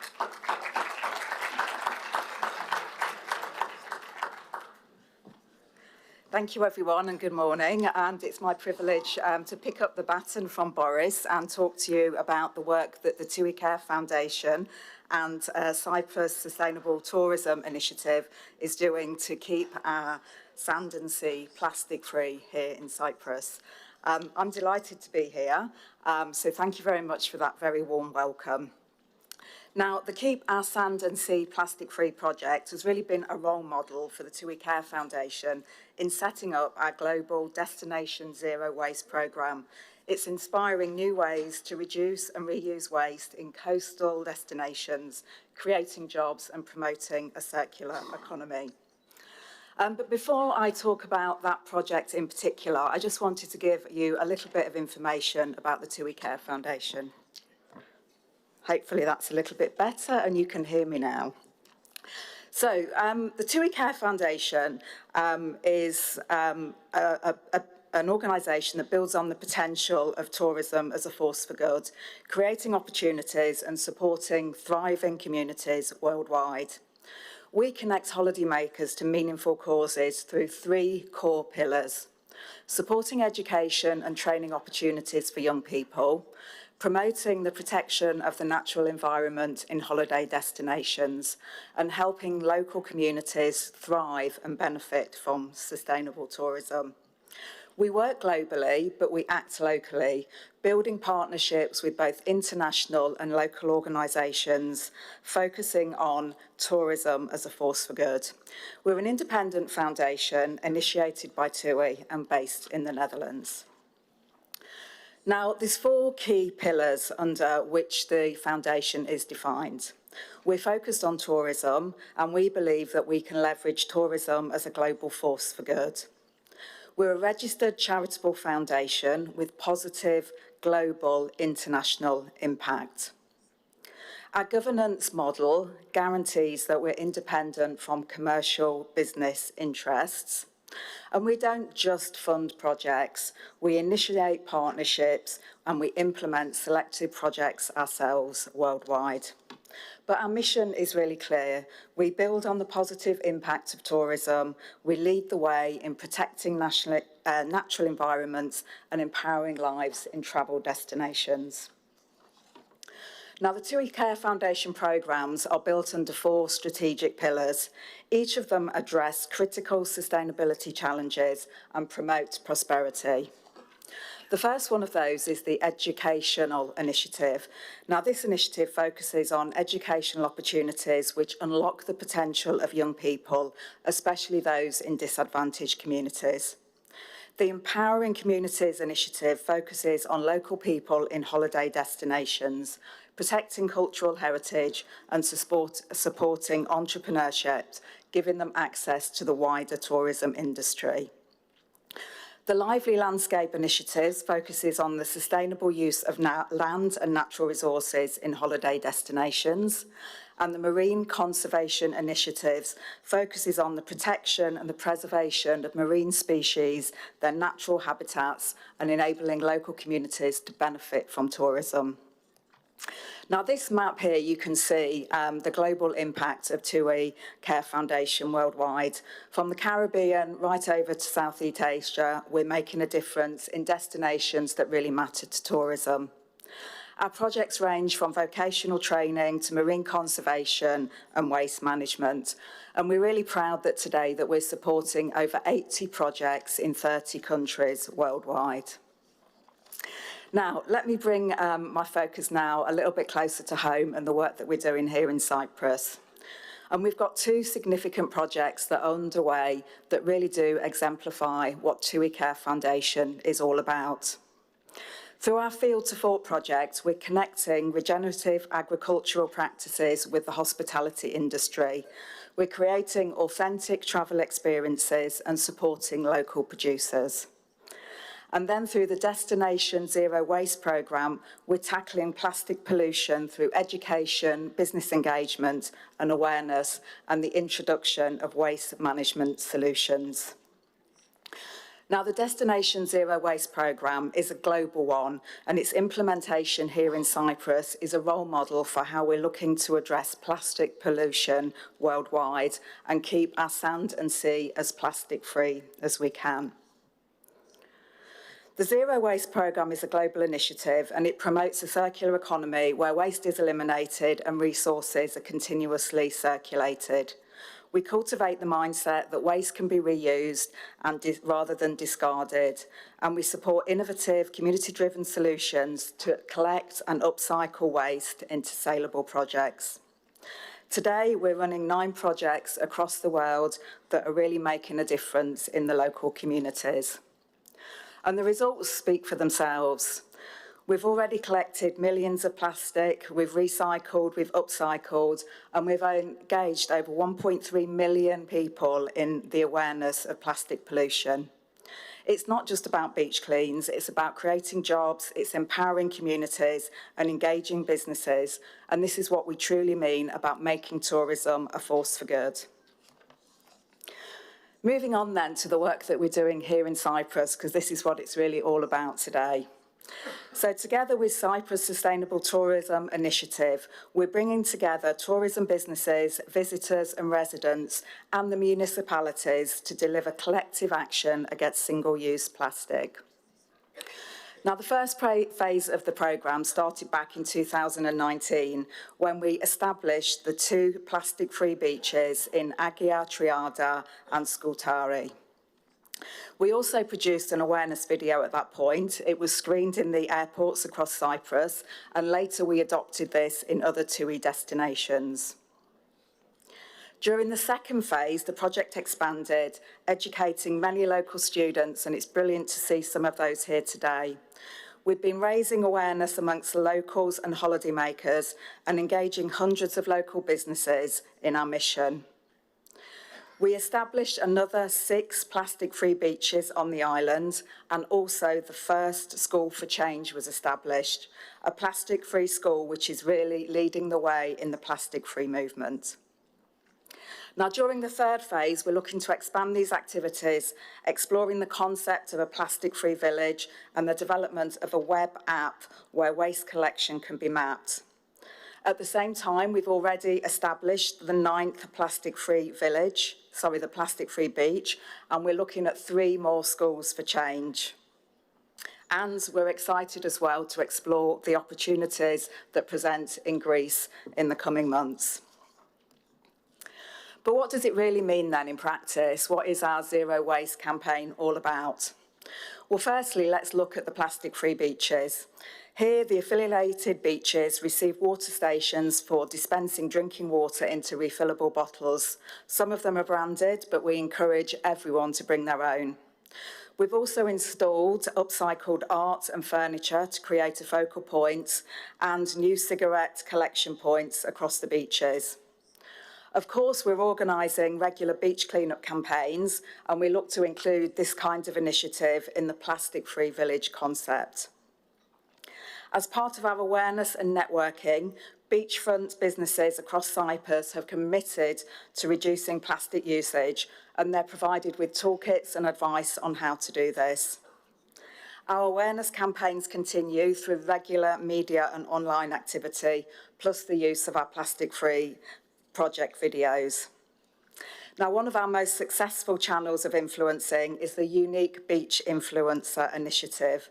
This is a network of really passionate volunteers who raise awareness of plastic pollution through their presence on the beaches of Cyprus and through their social media channels. The upcycled artwork that we've installed on the beaches is proving really Instagrammable and attracting a lot of attention. The Bring Your Own Cup initiative, where through a web app, customers have the opportunity to collect rewards and discounts just by bringing their own cup into participating stores, is gathering momentum. And the Waste Mapping Collection app is connecting communities and municipalities to report polluted areas and promote cleanups and track just how much waste is being collected. Together with CSTI, we're running lots of school presentations on single-use plastic, and we run upcycling workshops for the schools and social enterprises, ensuring the next generation truly understands this challenge. And a bit like our global impact, it's really clear to see that we're making an impact here in Cyprus. We're really proud of what's been accomplished by our partners, CSTI. More than 4.3 million kilos of plastic waste has been avoided through the project actions so far. 9 plastic-free beaches have been established. They're inspiring locals and holidaymakers to travel in a more sustainable and plastic-free way. We've engaged with over 7,500 students from 35 different schools across Cyprus. We're creating awareness in educational establishments about this challenge. We're also creating eco-champions of the future, which is one of the true goals of the TUI Care Foundation. So that means we're really excited about the next 3 plastic-free schools in Cyprus. They'll follow the example of the Adiradipu Lyceum, which was the first one to receive a water station and reusable bottles for its students. We've already got more than 300 businesses and organisations committed to the programme. They're joining this network of change makers with a common goal of ridding the island of plastic. The Bring Your Own Cup movement has 100 participating businesses already, and we've got 1,300 users. At this point, I also wanted to say a big thank you to all of the partners and stakeholders on Cyprus that are supporting the initiatives. Last year, with the TUI team locally and CSTI, they organised a massive beach clean-up campaign as part of World Tourism Day. More than 60 businesses, 1,200 members of their staff and 450 hotel guests united to clean up 1,500 kilos of waste from coastal areas and public places across Cyprus. And I think for me, this demonstrates one of the greatest successes of this programme. It's the strong network of stakeholders, both public and private, that are collaborating to achieve one common goal. The work that we've been doing has gathered international recognition. We've won awards like the World Travel Market Responsible Tourism Award, which we were delighted to receive with CSTI in London at World Travel Market last year. It's a really proud moment for all the work that's been done here in Cyprus. And we're also registering the plastic-free beach and beach influencer initiatives with the European Union Intellectual Property Office. Now, the map here shows you exactly where the plastic-free beaches are in Cyprus, and the 2 of them that are highlighted in red are the ones that we'll visit tomorrow. And we're really looking forward to showing you, for those of you that can join us, just what we mean by a plastic-free beach in Cyprus and what it's really all about. So finally then, on behalf of all of my colleagues from the TUI Care Foundation, I wanted to thank everybody in Cyprus that's been involved and for making this possible. The support from businesses, from the mayors, the municipalities, and from the educational establishments has all been really important. I'm inspired personally by seeing the tourism industry evolve from being a partner in sustainability to becoming a primary catalyst for positive change in the destinations that we all love. I'd especially like to thank the CSTI for being a really valuable partner in leading this project and bringing others into collective action. And I want to congratulate you on your 20-year anniversary in driving sustainable development. Philippos, your passion, your energy, your tenacity in driving the team forward is a really powerful force, and we thank you. And we look forward to continuing to keep our sand and sea plastic-free with our partners here in Cyprus. Thank you very much for your time, and I look forward to seeing you tomorrow.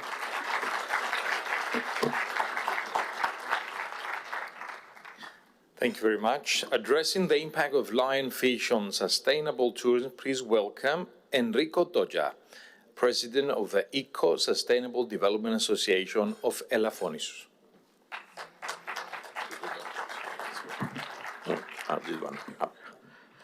Okay, good morning. To ask to an Italian person to make a presentation in 5 minutes is quite an impossible task.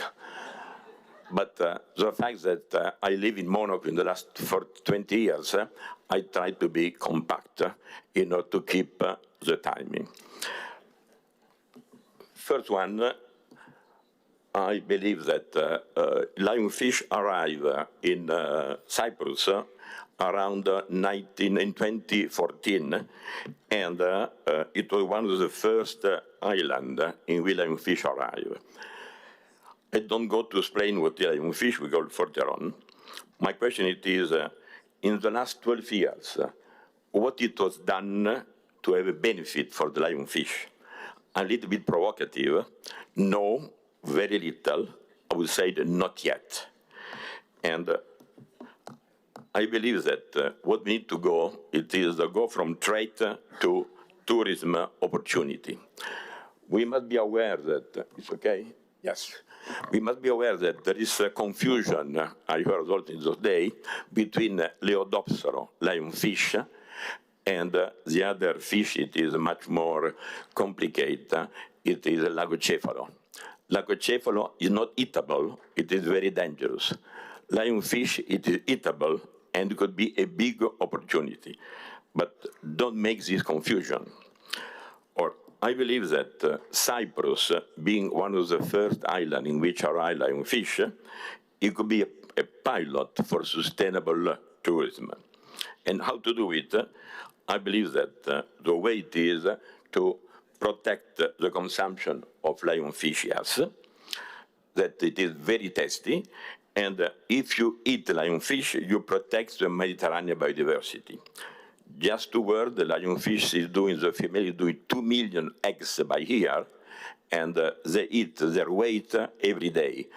All the eggs, all the small fishes, from in Greek, from Barbunia to Xivia to Spherida to all different sardinas, anchovas, and the only way it is to involve fisher, the fishery, university, restaurant, and local tourism.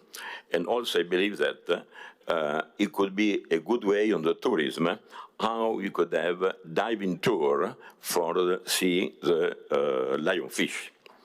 And if you don't see the way, Cyprus could take care about the Mediterranean biodiversity, because if you don't do nothing, in 10 years, there will be 30% less of wild fish in the Mediterranean Sea and also around Cyprus. And if we could obtain that Cyprus could become a sustainable gastronomy destination, and this one could impact the visitor and also the local business, it could be a real interesting project. It must be done with a marketing plan. 4 minutes are, just 1 minute more. First one, thank you for your attention. And if you need more explication, we are ready for the lunchtime to give much more explication, because we are preparing a marketing plan, we are preparing how to do it, just implementation. And the key point it was done a lot of study, but most of them, they remain in the library, a good library, but no action. Or what we believe it is to do, if you continue to make a study with no action, the lionfish will invade the whole Mediterranean Sea, be very expensive in the future, because we don't have any more the other fish. Thanks a lot. 5 minutes and 10 seconds.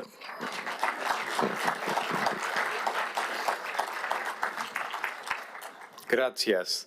Thank you very much. So we can have a networking coffee break. Sustainability is building on partnerships. I invite you all to use the networking coffee break to share ideas and synergies. We'll be back in this room at 11:20. Thank you very much.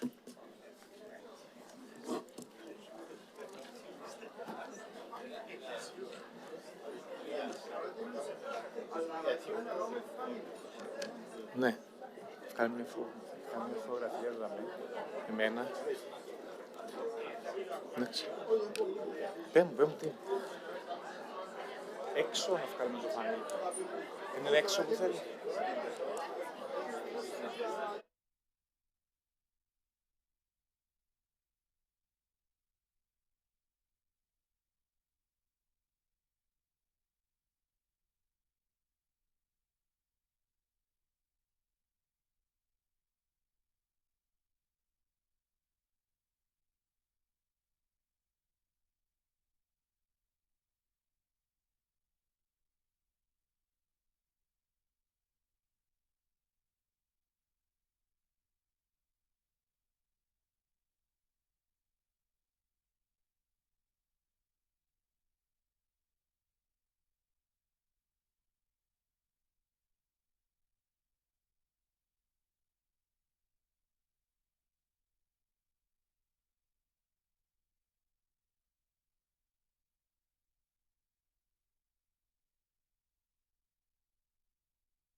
Είμαστε έτοιμοι σιγά σιγά να ξεκινήσουμε.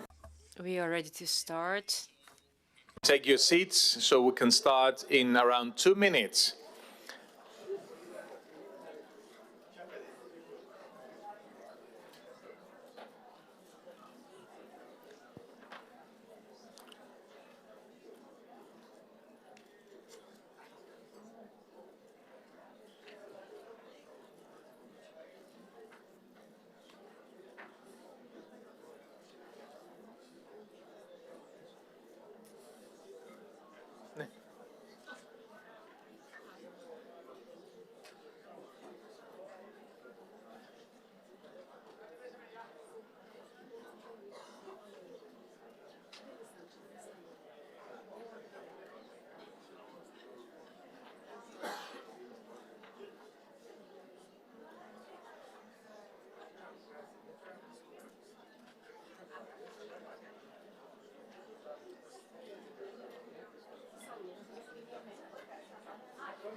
Please return to the room to continue our conference. Thank you.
Welcome back.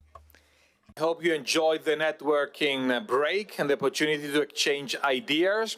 We're now moving into the second half of our morning, shifting our focus from global data to the real-world implementation happening right here on the ground. Our next segment, Section 3, Local Perspective Panel Discussion, explores how sustainability is being driven at the local level through public-private partnerships and practical solutions. To lead this discussion, I'm delighted to introduce our moderator for this session, Rosie Haralambous. Rosie, the stage is yours. Thank you very much. We're very lucky to have with us today people from across the spectrum when it comes to tourism and travel. So I'm going to ask each of them to introduce themselves briefly so you know who they are, and then we'll get into a discussion, and I hope with lots of questions about how these issues are being implemented, what the problems are, what success stories that they have to tell. So please welcome, I'll just go through their names before they introduce themselves, Andreas Viras, Mayor of Larnaca and President of the Union of Cyprus Municipalities. We have Charis Papaharalambous, who is the president of the Association of Cyprus Travel and Tourism Agents, or ACTA. Then we have Scott Lawson, Senior Environmental, Social and Governance Manager at EasyJet Holidays. We have George Pascalis, CFO, that's the Chief Financial Officer of Hermes Airports. We have Sanya Saleh, Director of Sustainability, Risk and Compliance at Wavemaker Hospitality. And last but not least, we have Farah Shamas, who is the Managing Director of the St. Raphael Resort and Marina. Ladies first, so would you like, please, Farah, to start by just giving us a brief overview of how your company deals with practical solutions, what your company does.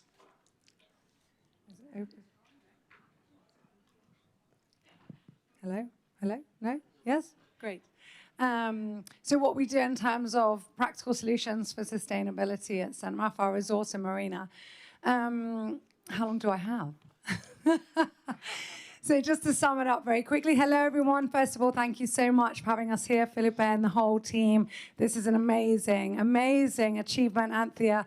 I can't believe 20 years. It feels like yesterday at WTM, you guys were telling me about this and everybody thought it was going to be a bunch of hippies trying to make Cyprus sustainable, and here we are. So at St. Raphael Resort and Marina, we're quite a large hotel, 272 rooms, and of course, the only hotel with a marina on the island of 238 berths. And I feel very blessed to be in a position where I can really make a change, because I think for many people, when they think of sustainable tourism, they immediately think of a mountain resort of 20 bedrooms or a camping site, we know, that's run by a family. They don't think of huge mass model tourism. They don't think of airlines and tour operators and hotels. So I think being in this position where we have large companies and organizations, we really, really have to, it's not a choice, move as quickly and fastly as we can to the best way of operating to have the longevity of our projects. At St. Raphael, I think the main thing, because I've got so many things that we've done, but the main thing was to get the team on board, and that in itself took a couple of years. So when I first said to the hotel, to our team, to our management, I want this hotel to be the leading sustainable hotel on the island and then moving forward in Europe, everybody thought I was insane. And it took a while to get everyone else on board. I was very, very lucky. I am very lucky. I have a great general manager, a great team of heads of departments, but we had to go further than that. And we established a sustainability committee, which was across departments, and it's rotating. So everybody not only has the chance, but must go on that committee at some point, get to understand the new culture of the company and implement sustainability, not just in the workplace, but also at home. So to really understand the importance of the future for our island, for the future generations, and what sustainability truly means beyond the greenwashing of just, give us the option of washing your towels whenever you want with a card. So that's a little summary. Okay, well, thank you very much. We'll be coming back to you, I know, when we have our discussion. If I can move on then to a similar introduction, please, from Sanya Saleh, who is the Director of Sustainability, Risk and Compliance. We'll be talking about that as well, at Wavemaker Hospitality. Tell us a bit more about what you do. Thank you, Rosie. I would like first to congratulate Philippos on this amazing conference and thank him for inviting us here today to talk about this important topic for our destination. Waymaker Hospitality is the company who manages 50 hotels, portfolio of 50 hotels across 2 countries, in Cyprus and in Greece. And under the Waymaker Hospitality, we're managing 5 brands as well. It's Atlantica Hotels and Resorts, very well known, I believe, in the whole island. Aphrodite Hills, Mare Resorts, Afiora, and Amo Hotels. Waymaker Hospitality also sets the operational policies and standards across group, and then hotels are, in their turn, actually delivering all of these requirements. Over the years, sustainability has evolved in our company. What started to be individual initiatives on the hotel level, like beach cleanings and the simpler ones, we have now developed a strong sustainability strategy, group sustainability strategy, which was built around 3 pillars: environment, social, and governance. Under the environmental pillar, we tackle topics like waste management, energy management, climate change. We've heard how climate change has tremendous impact on our destinations, especially in the Mediterranean. Circular economies. In the social pillar, we obviously focus on people, on our employees, and on communities.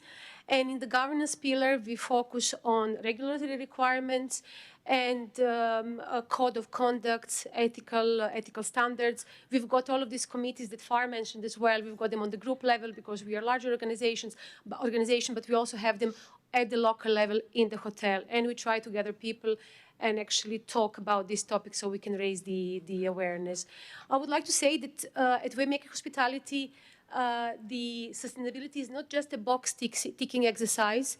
It is not a side project. It is a strategic decision. It is how we do our business every day. It is embedded into our daily operations, and it is part of our overall business strategy. It also helped us shape our risk and compliance framework, from identifying the risk, securing financing, to complying with legal requirements and planning for the long-term development and growth.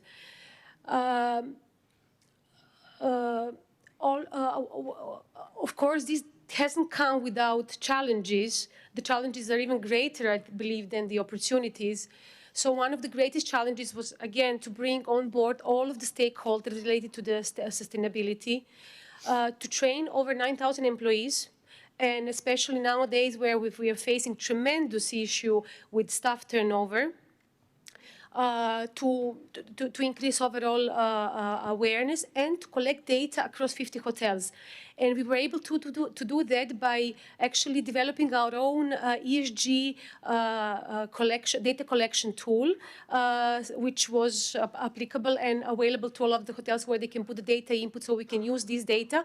And then furthermore, issue the ESG reports, group ESG reports, because this is the only way to showcase our activities and our ambitions in such a large organization.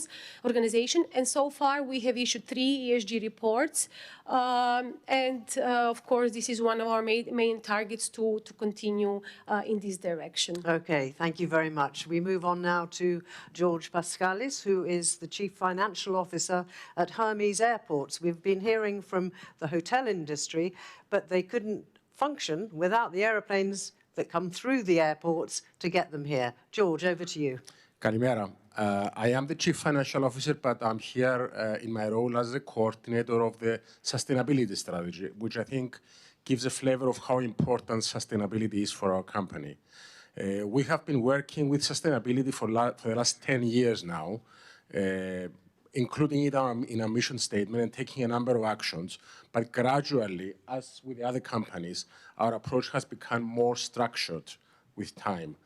We view sustainability as a balancing act between our responsibilities in relation to the environment, the people, and the economy.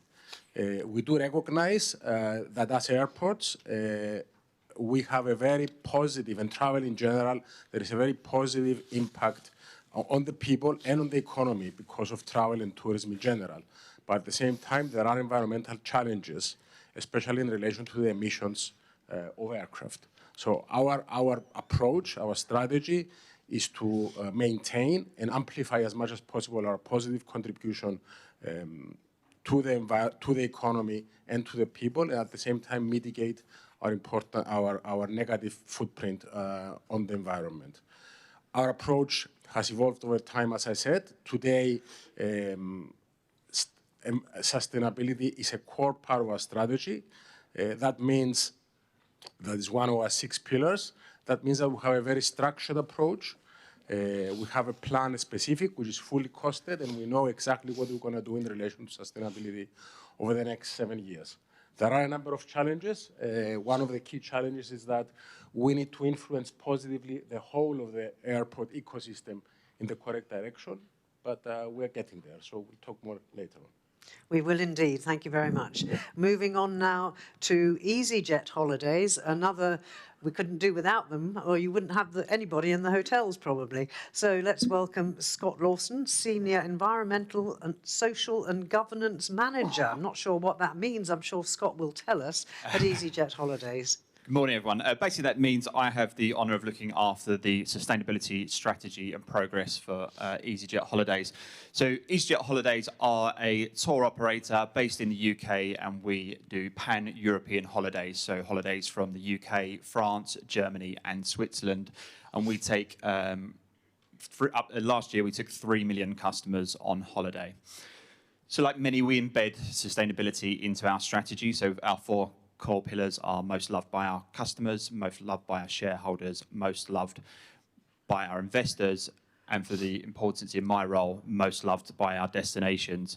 And we deliver on that strategy through 3 core pillars, and I'll just give you some oversight as to how we do that in each area. So the first is how we can make more choices and better choices available to our customers, and we do this through our certified sustainable hotel range, which recognises hotels that have achieved the highest standard of sustainability certification.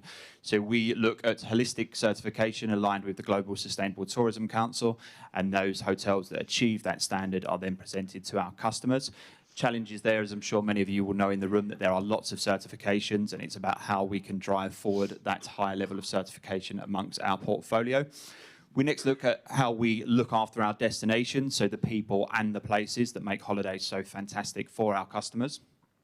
And we do that currently by 2 means, by looking at the environmental side of sustainability. So we work with local foundations to deliver on environmental projects. So an example that we've completed in the last year is how can we teach and educate our customers, our hoteliers, and our partners in destination on the importance of Posidonia seagrass and how that protects and how that is a carbon sink and how that keeps the beaches that the customers keep coming back to time and time again special. And then how do we look after the people in destinations? We're also working with 3 million customers a year. How can we make sure that those holidays that we deliver benefit more and more of the local community? How can we bring more local produce? How can we bring local tours and experiences into our holidays to make sure that the benefits are spread across the island? And then just finally, how do we work on a macro level? So we've said that we take lots of customers on holiday. It means we've got thousands and thousands of hotels. How do we influence change across the supply chain? So a great example of that is the work we've been doing on food waste. So we've been trialing food waste AI technology. The results are fantastic. We see that as a real positive early entry for our hotels in reducing not only their emissions but their costs, and a real positive first step for most hotels into the world of sustainability. So we collect, gather, and then share all that information amongst our many hotel partners to drive progress across the industry. Thank you very much. And moving on to Haris Papaharalambos, who is president of the Association of Cyprus Travel and Tourism Agents, or ACTA. We definitely will be talking later, I'm sure, about how the association itself can influence its members, but just tell us a bit more about what it does. Good morning, everyone. Allow me, first of all, to thank CSTI and congratulate them for this event and for the 20 years that they have truly been instrumental in driving sustainability in our industry. It's a very much needed cause, and we support it as an association as well. Quite often, in every opportunity we have, whether it's CSTI and their events or it's the TUI Foundation or anybody, as an association, we always try to be there and support them. As well, what we try to do is educate and bring new things to our members. And at the same time, we are in close cooperation with the Sustainability Committee of ECTA, which is the European Travel Agents and Tour Operators Association. At the same time, there are limitations to what the association can actually do, but I know a lot of our members, as well as I can speak a little bit about my own company, where I'm a partner. We have now finished since 2 years a travel life partnership, and I know other colleagues have also done it or are doing it, and this is good.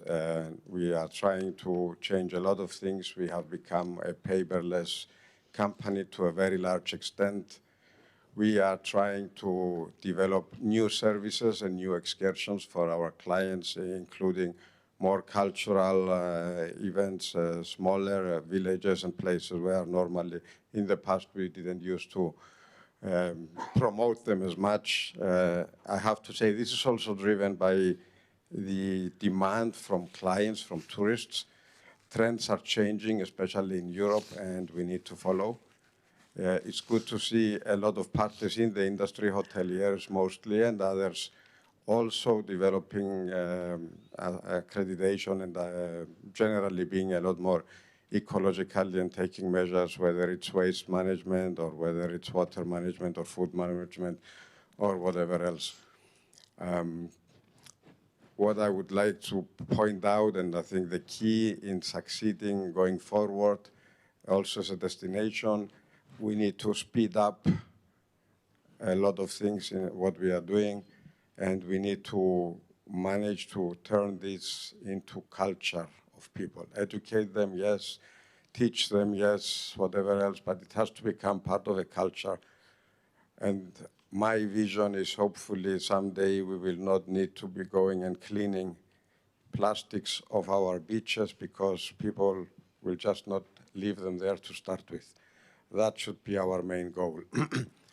Lastly, as a company, we even now measure carbon emissions of our excursions and transfers.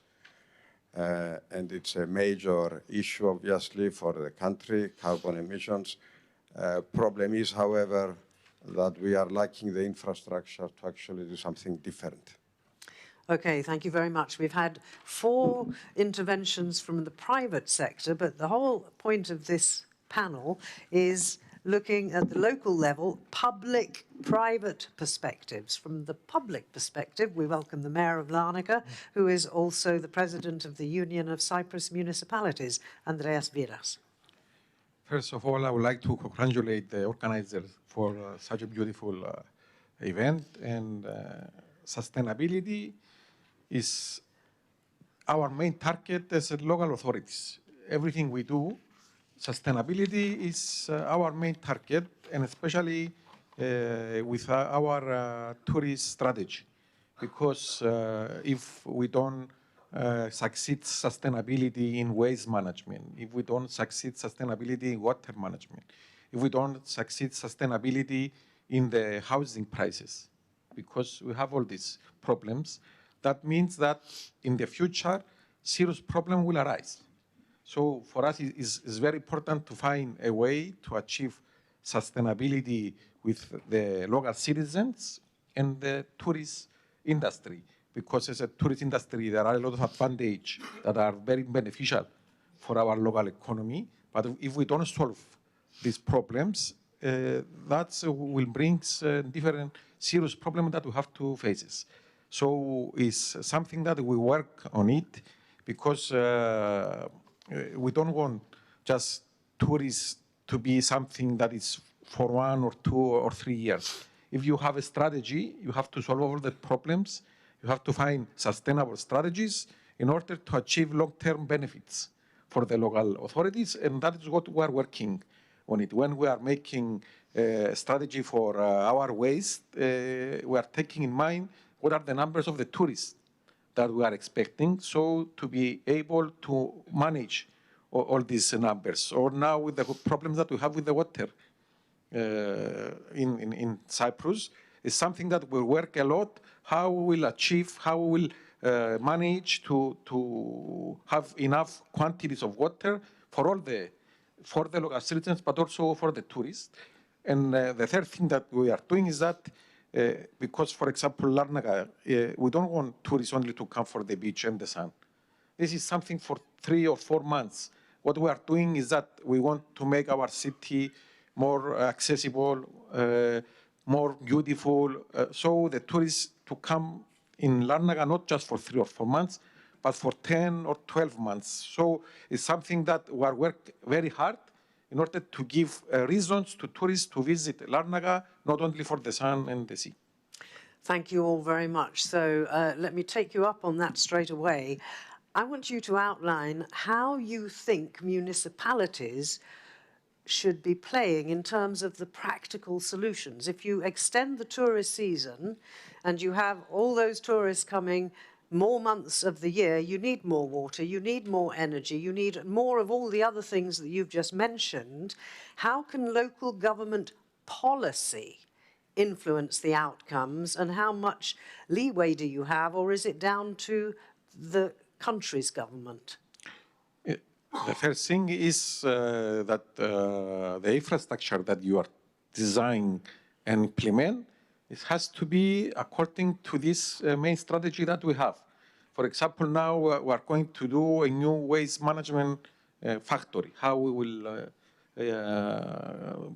work with our garbage. So what we are doing is that we not calculate only the local needs, but how will be the tourist industry in Larnaca for the next 20 years, for example. So, and how far do you coordinate with other municipalities? Because all along our coast and, of course, up in the mountains with agrotourism, everybody is looking for visitors. So how do you coordinate as the Union of Municipalities? Okay. The Union of the Municipalities is not so easy, but we have a new organization that is called the Local Authority Organization that is more responsible for the infrastructure, about waste, about water, about sewerage and drainage system, and we are working as a district, not just as a city.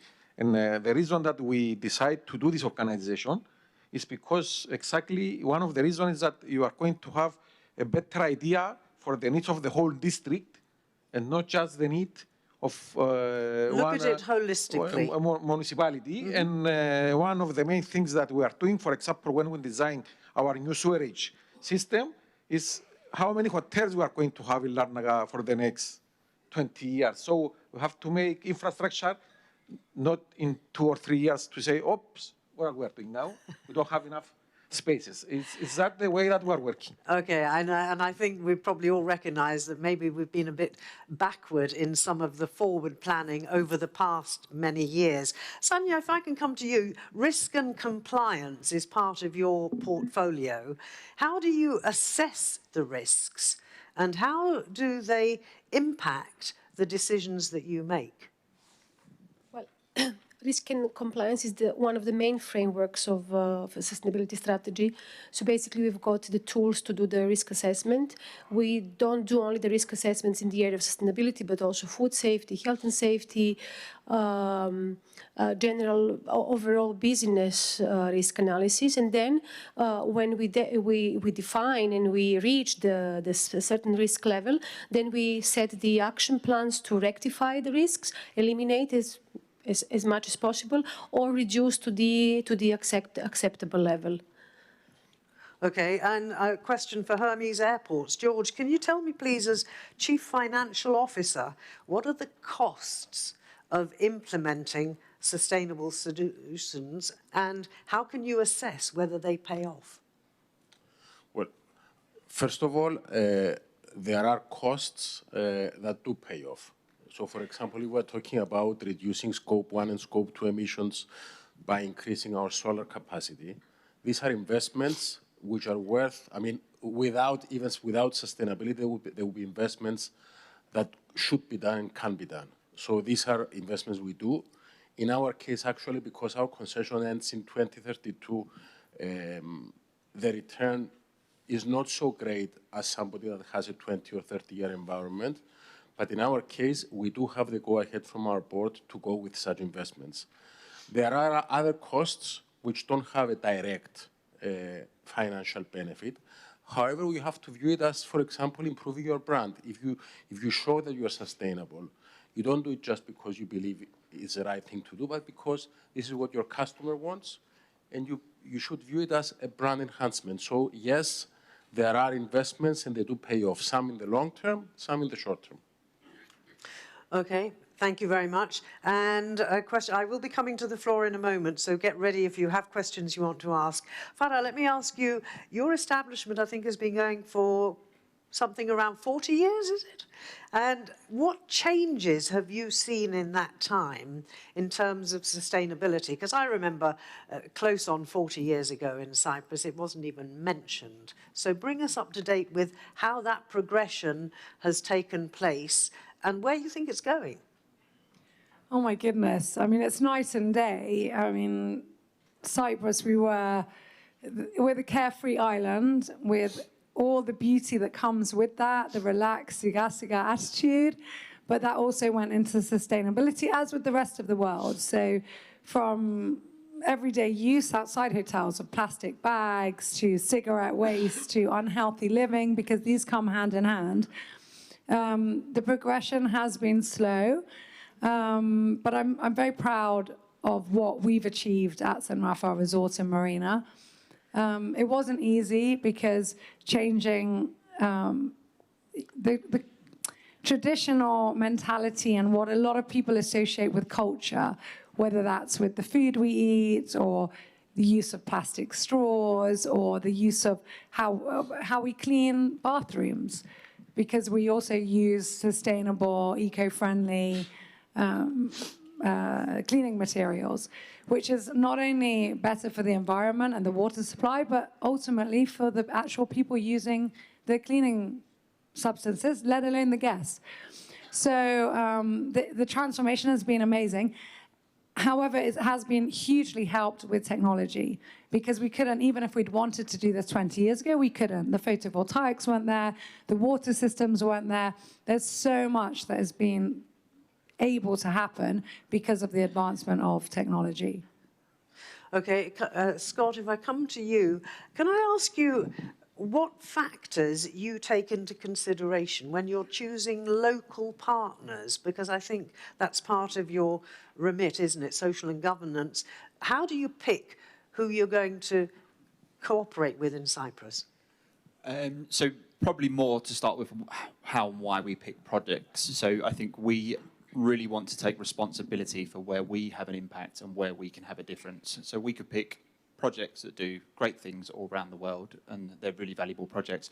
But for us, it's how can we look at projects like the seagrass that are directly impacted by tourism. So the beaches are swept clean of the seeds and the banquettes because people are seen to want clean beaches. So that there is a project that we choose, and that is direct impact of what we have, and by partnering with a foundation there, we can train our hotels and have the reverse and be a positive impact. So we work with an umbrella organisation in the UK called the Conservation Collective, and they have a number of foundations, including the Cyprus Environmental Foundation, and then we work with them, we tell them our requirements, and they've got a really keen understanding of how projects need to link into what we do, where we have the impact, but also then we meet with the foundations to make sure that we're, the right people for them as well. So it's about making sure that it's working with our strategy, taking responsibility for our impact, and making sure then we've got the right collaboration partners to deliver on what we need to do. Okay, Haris, finally a question for you, and then we'll throw this open to the floor. Can you tell me about the role that ACTA plays in the implementation and perhaps also the advisory capacity of your members as to making sustainability important and doable? Okay. ACTA is part of a committee that deals or is involved in the strategic development of the tourism industry, which is spearheaded, of course, by the Deputy Ministry of Tourism. And in that role, we always provide our input in quite a lot of detail, I have to say. So in that respect, strategically, there is a public-private cooperation. It's working quite well. What takes time, unfortunately, is to finalize these strategies, and then the key is actually not drafting the strategy, is how do you go from theory into practice. And that's probably the biggest challenges that we face. Thankfully, change is driven, as I said before, also by client demand changes. So the tourists are changing. They want different things. We see it already happening in some destinations. We see it in Cyprus. We see some trends slowly changing that are not unrelated also to the environmental changes. So we need to make sure that we are proactively moving. And utilization, for example, of the infrastructure on a year-round basis is also very important. Not to mention that winter tourism is a different sort of type of tourism that has potentially significantly less environmental footprint, and therefore it's for us it's the #1 target that we should aim, because that would also potentially put less pressure on the very high seasons, because infrastructure would be utilized year-round rather than 6 or 8 months. Okay, so do we have any questions from the floor? We're going to wrap this up a few minutes early so that we can try and get back on track with the day's programme. But let's take a couple of questions if anybody has any for any of our panellists. Over there? Do we have a microphone over there?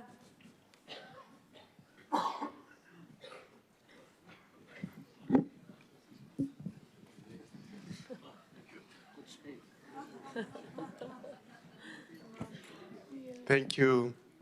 Good morning, everyone. My name is Edmond. I'm from Limassol, so we have a lot of exposure to our beachfronts. And we've seen in the last few years, more than before, a lot of frustration from people and wanting to do more volunteering, especially when it has to do with cleanups, not only in beachfront, but everywhere else. And since we have here the mayor, Mr. Viras of Larnaga, maybe is there a way to get the authorities to actually do their job and maybe clean up what they need to clean up, especially in tourist areas where we have tourists coming, instead of having this frustration from people and having to do all this volunteerism to get things done, basically. Thank you. I will not say that everything is perfect in our services or we don't have problems and everything is working like a clock. We have our problems. We are trying to increase the productivity of our employees, to have a better management.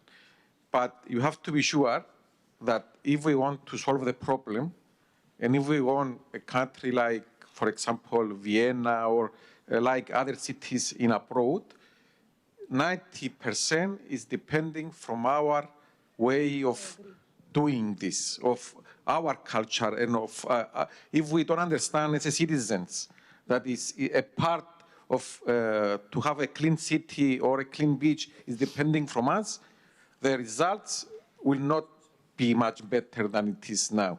Maybe it will be better if we have a better management, if we have a better control to our employees, but if we don't understand in Cyprus that 95% of the job is depending from us, that we have to take the garbage and put it in the bin and not to leave it in the beach, or either our cigarette that we have to put it in the right places and not under the sun, we will not manage to solve the problem. So the first thing that we have to do is not only the municipality, but as the whole of the country, is to change our attitude and our culture in this aspect of cleaning. Because we have a serious problem of understanding that we don't have to expect an employee of the municipality to come and clean the beach. That is one of our main things that we have to do. But of course, we have to see as a municipality that we have to change some things in our productivity and in our equipment. But we are doing serious efforts, and in Limassol and in Larnaga. But for me, if we want to have and to be like other cities in the abroad, you have to be sure that it's not only depending because they have a better cleaning services in the municipality, but they have a better attitude and culture from us. We have to take personal responsibility for our actions, is I think the message that the Mayor is saying, and I think we would all, if we've bothered to come to this conference, approve of that idea. It's not up to somebody else to clean up after us. They wouldn't have to if we didn't make the mess in the first place. Do we have another question? Yes, the lady in red. Yes. Rebecca, also from Limassol. Echoing Edmund's point as well. Obviously, we've been waiting for the pay-as-you-throw initiative to come into effect. I was wondering whether the Mayor of Larnaca could give us the latest information on when we can expect it to roll out. And from a municipality perspective, whether you could weigh in on what it would take to see the rollout actually work. Thank you. The pay-as-you-go initiative. This is waste management again. I do want to get back onto some questions in a moment for the other guys, so just as quickly as you can, please. And as usual, when there is a number of speakers, but always the mayor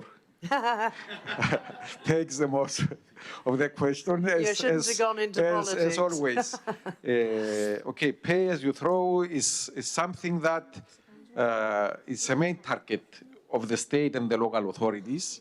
But unfortunately, we are not ready to implement this strategy because we don't have clear answers about a lot of important things. For example, we are going to separate the food waste. Okay, if we pay money, we will find a way to separate the food waste. To take it where? And to do it what? If we don't have the infrastructure to make all the process of taking something that is useful from the food management, you will pay the money for the separation, but you will take it to the same place as it was before. And we have that problem in Bendagomo with an awful lot with Bendagomo that don't accept going into landfill. You don't have the ability. In Paphos and in Limassol, there are no units to take all this waste management. So the first thing that we talk to the government is that, okay, first let's do the infrastructure, and then we are going to implement the pay-as-you-throw strategy. But without having the infrastructure, we just separate differently to cost us a lot of money. But when we are going to have the benefits of the different separation, we don't have the infrastructure to do it. So we are working, first of all, to do it properly and to do it right, but I cannot say when we will be ready. Okay, and of course we need the infrastructure that works. Last question from the lady in red wanted to say something, and then I'm afraid we'll have to wrap this up. I hope it's one for the general tourism people, is it? We are talking about, is it open? You are talking about sustainability in terms of economics. What about in terms of environment and the resources? Do you ever consider the footprint in terms of water, energy, biodiversity, and try to see what's the footprint of each tourism and try to see a holistic way of how to reduce this? Can we have an answer? Maybe the lady from the sustainable risk assessment can answer this. Yes, can we have a quick sentence from each of you, please, how you would deal with that problem? I will just simply say that we see this in an economic way because it's a driver to reduce the impact in the end of the day. So we have to bring the stakeholders on board, the ones which are not part of the sustainability committees, I would say, or sustainability team. So we actually have to sell it to them, that this is going to be economically good for the company as well. And at the same time, we're reducing this huge environmental impact, especially in terms of energy and water use. I think this is the simplest way to explain how we can not see this only economically, but also environmentally, in an environmental way. How do the airports deal with the biodiversity aspect, the environmental aspect? This is what this is all about. Yeah, the environmental aspect. I think the way we deal with it, especially in relation to carbon emissions, is that we follow a structured approach by ACI. ACI is the Association of Airports, so we follow a carbon accreditation scheme. So what we can do is actually measure the emissions. Scope 1 and Scope 2 is our own emissions as airports. Scope 3 is emissions of associates of us, of the airlines, of the wider community. So essentially what we do is, first of all, measure it accurately, and then put specific targets and actions on how we can reduce it over a period of time. Couple of sentences each. Farah? Yes, I agree. Data is very important, so thank you for bringing that up.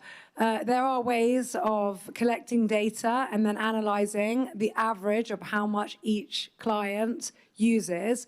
The ownership goes on the individual clients as well and educating. And don't forget, in Cyprus, we're not just talking about tourists that come from abroad, which we love, but we're also talking about local tourism. Just in St. Raphael, it's our third biggest market. So I'm sure that's the case for most of the hotels. So we have a big, big onus on ourselves, as well as international tourists, to make sure that we don't waste water when we come, that we don't, in general, cause unnecessary carbon footprints. And then the hotels and the organizations can collect the data. And there are many ways that we can then tackle that through AI, through tech, through different initiatives, such as offsetting the carbon footprint, and then work towards being greener in the future. Scott, I know that you, as EasyJet, you do work with specific biodiversity projects, don't you? Yep, so specific biodiversity projects. So we'll be partnering with the Cyprus Environmental Fund on the lionfish that we heard earlier. But if I may, Rosie, just a quick point on data. So one of the things with data, it's very, very difficult to get consistent data across the hotel industry. So we're working with UN Tourism to deliver the first ESG framework specifically for tourism. So that means that everyone globally will be able to report to the same framework. So as hotels, you'll be able to measure your progress against your neighbours, other areas, other regions. And that means that it'll be far easier to detect where you need to improve, where you're falling behind, and perhaps where you're succeeding. So unified data across is something that we're really keen to see. Hannes, very quick final word from you. Yeah, very quickly, I would just say that some of the projects and the actions that are taken obviously have a direct financial impact or environmental impact. Then some, as George explained earlier, have a long-term impact.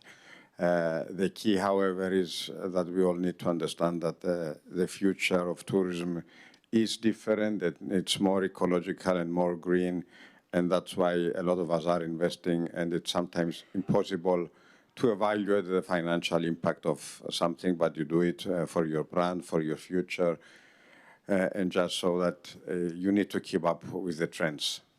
Well, I've got to draw this to a close because you've got lots more to come in the rest of the day. Can I thank you for your attention and also thank our panel who were very speedy as I asked them to be. There's so much more we could talk about. It'll have to wait for another time, but thank you.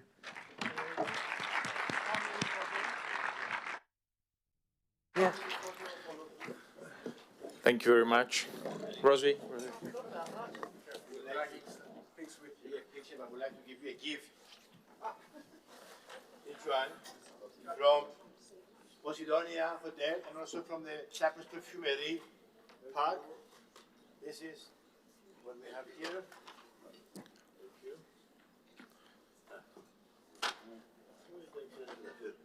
You get something different because you cannot take a pan.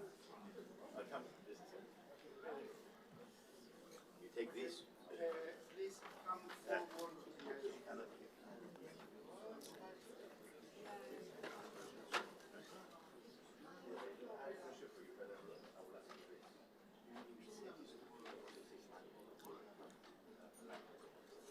Please come forward to the edge of this and then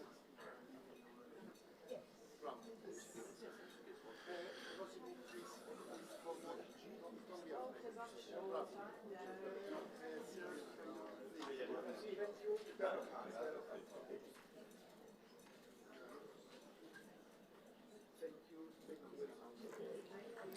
Thank you, everyone.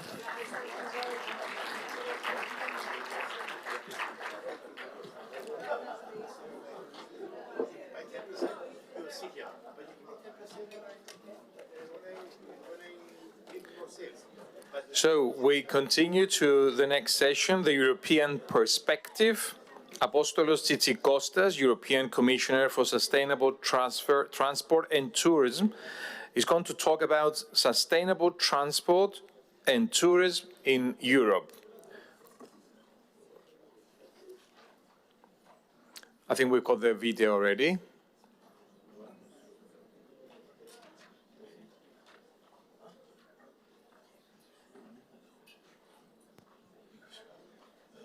Ladies and gentlemen, Unfortunately, I cannot be with you in person today, but it is an honor to join you as you celebrate 20 years of the Cyprus Sustainable Tourism Initiative. Tourism is a strategic sector for Europe. We remain the world's leading destination, welcoming 793 million international visitors in 25, 4% more than in 2024, and 6% more than in 2019, according to the United Nations Tourism.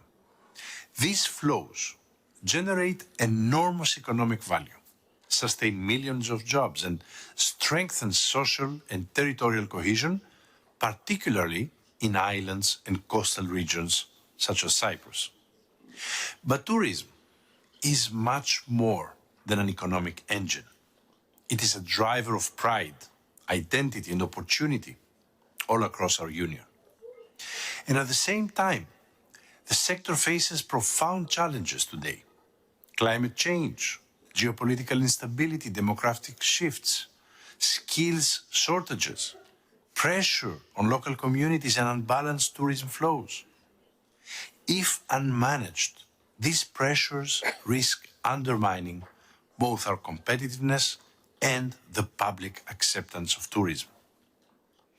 Ladies and gentlemen, the first ever European strategy for tourism that we are working on and that I will present in June is being built on 4 pillars: sustainability, competitiveness, resilience, and digitalization. First, sustainability. We will support the sector in lowering emissions and protecting the ecosystems on which it depends. Through initiatives such as the Sustainable Transport Investment Plan that I presented, we are boosting investment in renewable and low-carbon fuels for aviation and maritime transport. We are accelerating high-speed rail development and removing cross-border bottlenecks so that rail becomes the backbone of sustainable European travel. Later this year, we will also propose legislation to improve cross-border rail ticketing and booking systems, making sustainable choices easier for travelers. The second pillar of our strategy is competitiveness. Europe must remain attractive in a rapidly evolving global market. That means shifting from volume to value, promoting quality experiences, cultural heritage, gastronomy, nature, and innovation. It also means diversifying tourism offers and extending seasons to reduce vulnerability and to create more stable year-round economies. Third pillar, resilience. We must better manage tourism flows, particularly in hotspots where over-tourism places pressure on infrastructure, housing, and the local communities. Tourism can only thrive if residents of a destination feel respected and included. Strong destination management organizations working with local and regional authorities are essential to plan intelligently, distribute visitor flows, and ensure balanced development. And here, data will play a transformative role. The forthcoming tourism data space will enable real-time data sharing to support smarter destination management and better visitor experiences. Artificial intelligence will further enhance planning, resource efficiency, and personalization, while the EU's AI framework ensures innovation that is safe, ethical, and trustworthy. The fourth pillar of our strategy is about people and skills. The digital transition and the transition towards sustainability are reshaping tourism professions. Persistent skill gaps must be addressed. So through initiatives such as the Large-Scale Skills Partnership for Tourism, we are investing in upskilling and reskilling the workforce, equipping our workers with digital competences and creating quality career paths that attract young talent. And islands deserve particular attention within this strategy because they face structural challenges: connectivity gaps, seasonal pressures, aging populations, and exposure to climate risks. But they are also laboratories of innovation.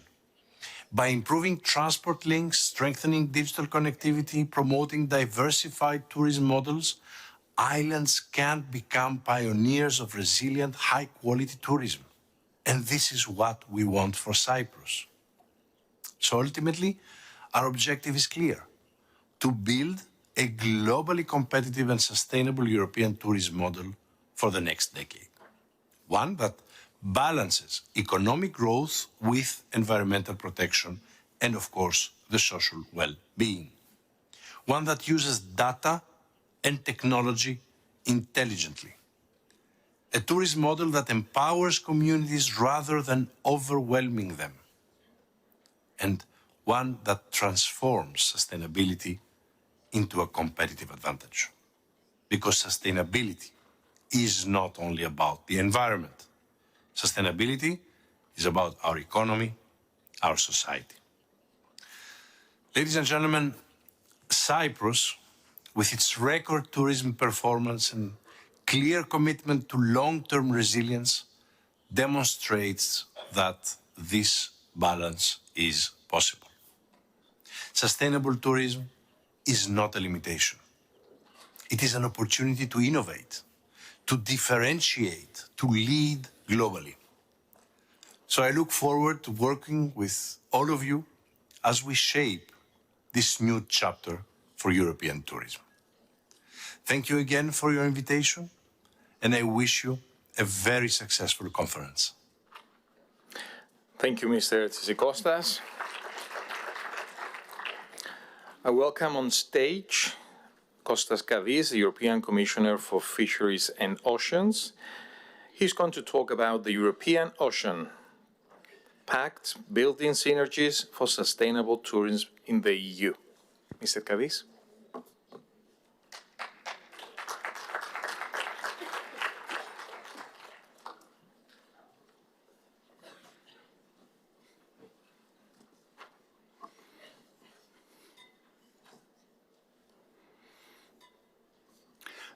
Distinguished guests, ladies and gentlemen, today I will speak about one flagship initiative under my portfolio, the European Ocean Pact, and how this pact is related to sustainable tourism. But before I start, I would like to thank the CSTI for inviting me to be here with you in this emblematic event. And I would also like to congratulate my friend Philippos Drouchotis and the Cyprus Sustainable Tourism Initiative for completing 20 years of action, 20 years contributing to protecting ecosystems and heritage while supporting local communities, reducing tourism's environmental footprint, aligning tourism supply with local needs, showing that tourism can be economically viable and environmentally responsible. And with all these activities, positioning Cyprus as a leader in responsible tourism. I have known CSTI since, I think it was 2013, when I served for a few months as the president of Cyprus Tourism Organization. It was before the Deputy Ministry for Tourism was established. And I really I'm following their activities since then. And dear Philippe, your contributions towards sustainability are highly appreciated. So, the European Ocean Pact. The European Ocean Pact is the first ever holistic strategy of the European Union for the preservation of our ocean and for its sustainable management. It is a single reference strategic framework under which we have placed all ocean-related policies, the policies that are impacted and impacted by the ocean and they impact the ocean. It was developed after an extensive consultation exercise, and it was presented by the President of the European Commission, Ursula von der Leyen, during the United Nations Ocean Conference in Nice last June. It is structured in 6 main pillars, serving the priorities that you can see on the screen. And under each priority, we propose a series of initiatives and actions to serve the respective priority. The first pillar is about ocean health and sustainability and about preserving our marine environment, which is a prerequisite for all the other pillars. The second pillar is about boosting a stronger sustainable blue economy, and it includes initiatives targeting both traditional sectors like fisheries, like aquaculture, tourism, but also emerging sectors like renewable energy, blue bioeconomy, blue biotechnology, and ocean observation. The third pillar is about empowering coastal communities and islands and enhancing their sustainability. The fourth pillar is about developing a robust marine knowledge framework, a framework that will support us to develop policies that are grounded on sound scientific information. The fifth pillar is about promoting our maritime security and defense. We all know that the ocean hosts invaluable infrastructure, which is indispensable for the well-being of European citizens. And therefore, it is very important to protect all this infrastructure. And the sixth pillar is about promoting a global ocean governance and diplomacy. We need to mirror our sustainable policies that we implement in the European Union to other parts of the world.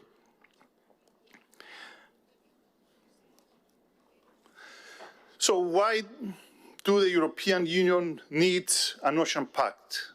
We need an ocean pact because we are an ocean union.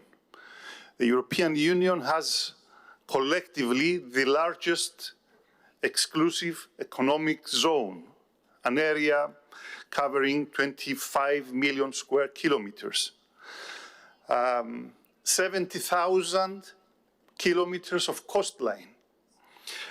40% of our population live within 50 kilometers of the sea.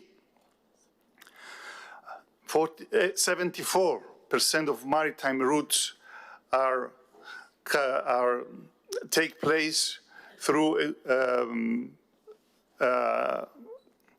74% of the external trade takes place through maritime routes, while the internet traffic, what you see on your telephones, on your iPads, on your computer, is coming through cables that are located under the sea. And most importantly, blue economy generates 5 million jobs and contributes approximately 250 billion euros annually to the European economy. So that is why it is important to have an ocean pact. We need to have an ocean pact also because the policies that are related to the ocean are fragmented, and therefore we cannot yield the maximum of what they can offer to us. So, since June, we are working full speed for the implementation of what is in the Ocean Pact. There are a total of 92 initiatives or actions, and we have already started working on the implementation of these initiatives. The Ocean Act will be the legislative component of the Ocean Pact, and under the Ocean Act we will place all ocean-related targets that are in relevant legislation. Therefore, we need to our policies to become more integrated and predictable, and particularly, it's particularly critical. This is particularly critical in high-pressure basins such as the Mediterranean.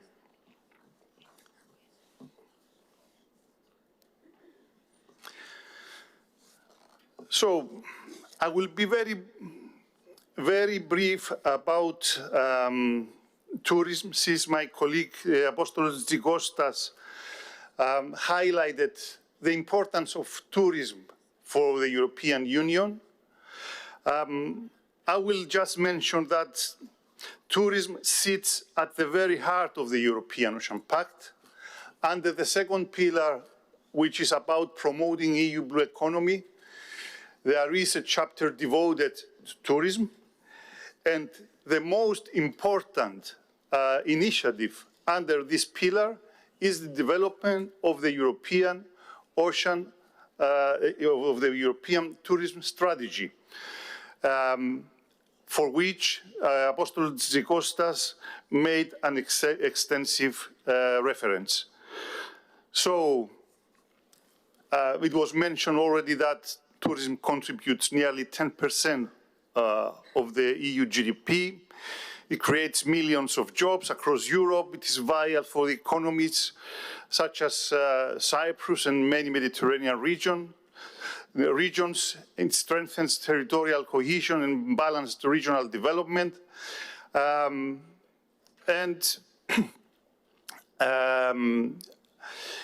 is very much related to the preservation of marine ecosystems.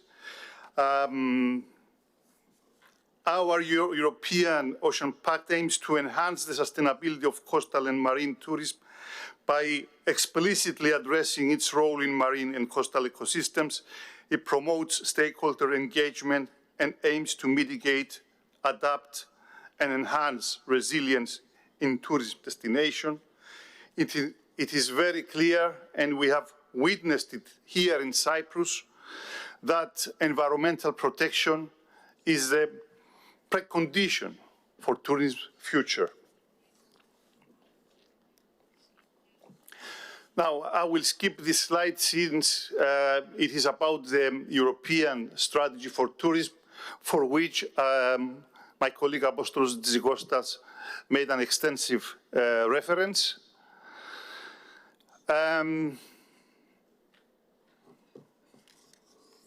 Yeah, I think these were very well mentioned in. And what we need now is to move from do less harm to create positive impact. And this is what the CSTI is doing. We need to tackle unbalanced and seasonal tourism patterns. We need to integrate marine conservation into visitor experiences. We need to use tourism as a driver for biodiversity restoration and strengthen cultural vitality and local resilience. And I'm very pleased to say that this has been materialized through CSTI activities, and we would like to see even more activities in this direction.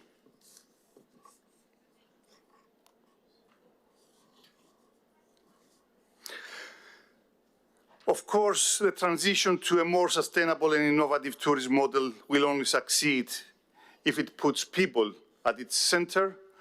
Not only coastal tourism, but many other types of destinations face seasonal employment challenges, skills shortages, and an aging workforce.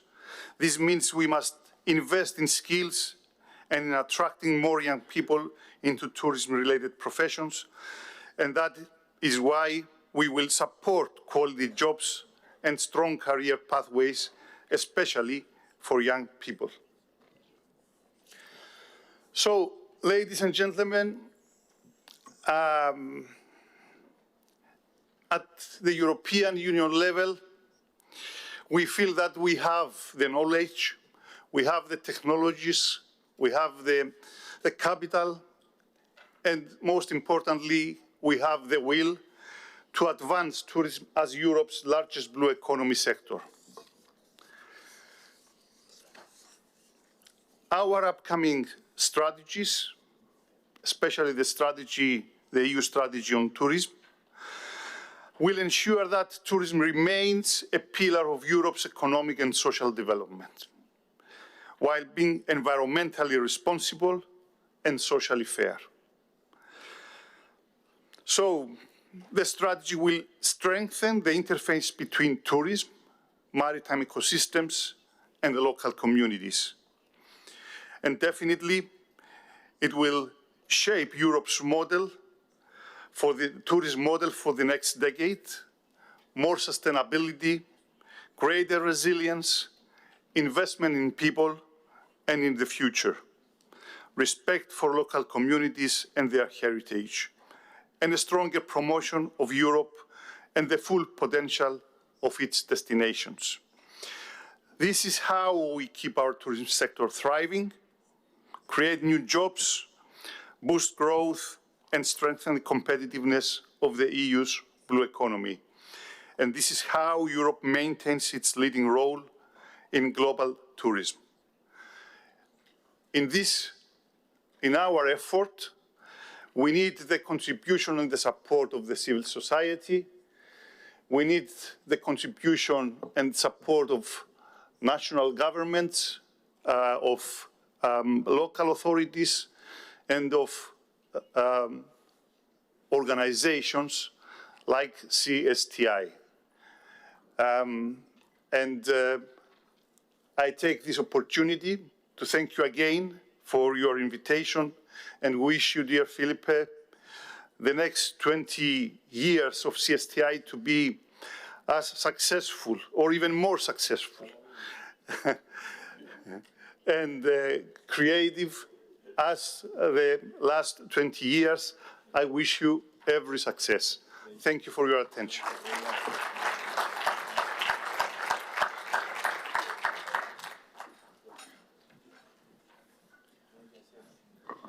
Thank you, Mr. Cadiz.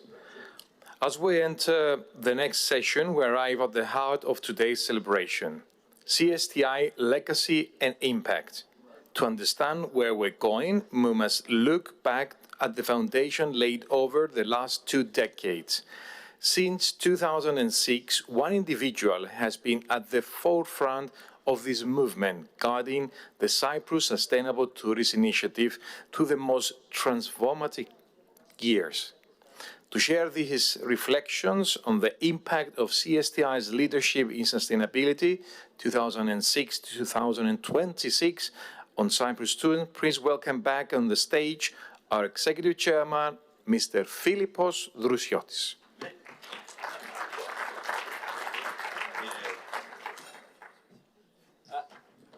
I will not say any more things, but we will show you a video, some of our actions through these 20 years. We try to produce a video that will get an idea what we have done, even though some people have mentioned some of the things that we have done already. Thank you.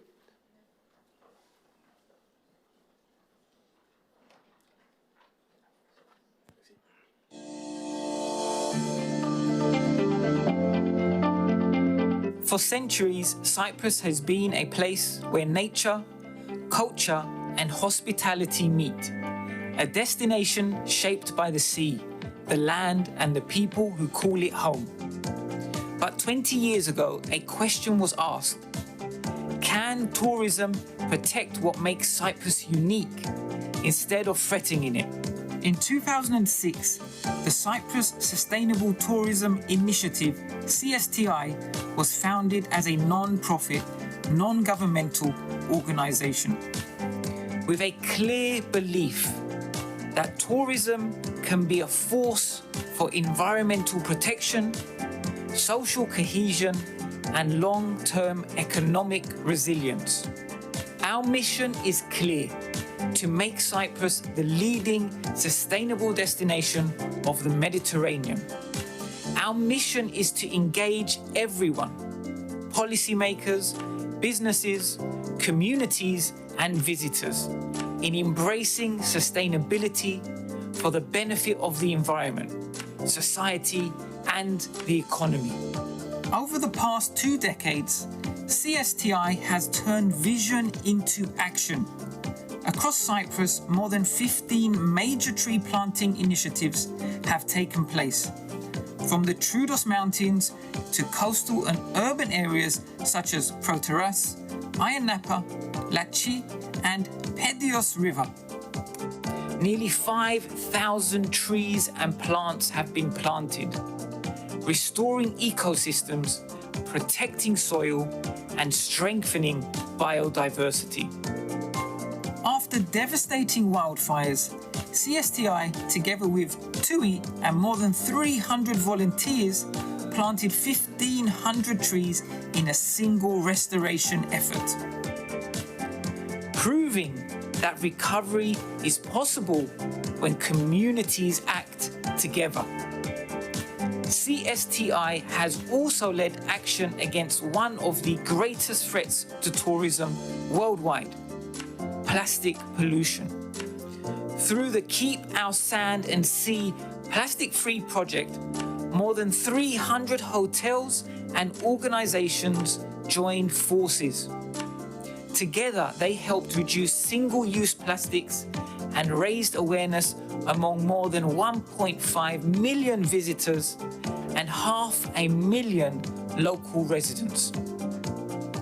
9 beaches across Cyprus became plastic-free beaches, introducing refill systems, reusable alternatives, and long-term cooperation between municipalities, businesses, and communities. Initiatives like Beachfluencer empowered youth, travelers, and citizens to become ambassadors for marine protection and responsible consumption. Education has always been at the heart of CSTI's work. Through plastic-free schools, more than 7,500 children and young people learned about plastics, ocean protection, and sustainable habits. CSTI has also delivered over 35 upcycling workshops, transforming marine litter into educational artworks and strengthening the link between creativity and environmental awareness. Additionally, the Bring Your Cup movement has encouraged a refill culture within the hospitality sector, with more than 1,000 participants and over 100 businesses supporting the reduction of disposable cup waste.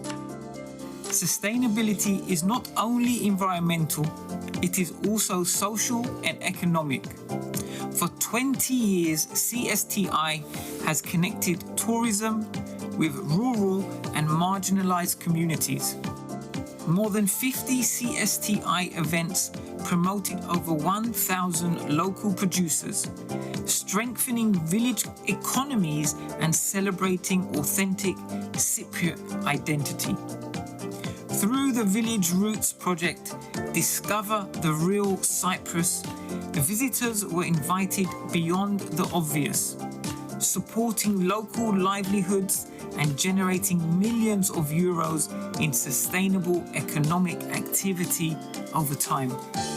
Through innovation projects such as Domognostics Plus, Horeca 5.0, Prevent, Sequa Cert and Retour, CSTI supports smarter buildings, stronger hospitality businesses, healthier indoor environments, and better climate preparedness across the Mediterranean.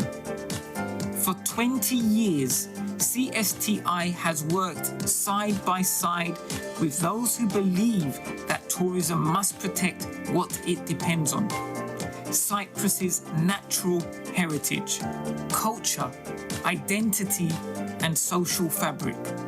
Today, sustainable tourism and climate action are no longer optional. They are essential for the future of our destination. We invite all stakeholders to join us in this shared mission. Together, we can make Cyprus the leading sustainable destination of the Mediterranean, and a legacy we can proudly pass on to future generations.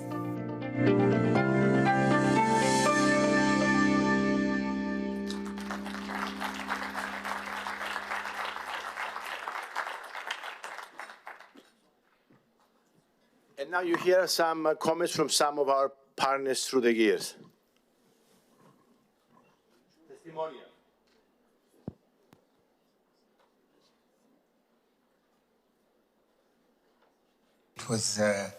It was a new initiative made up of the major operators, Thomas Cook, TUI, First Choice in the UK.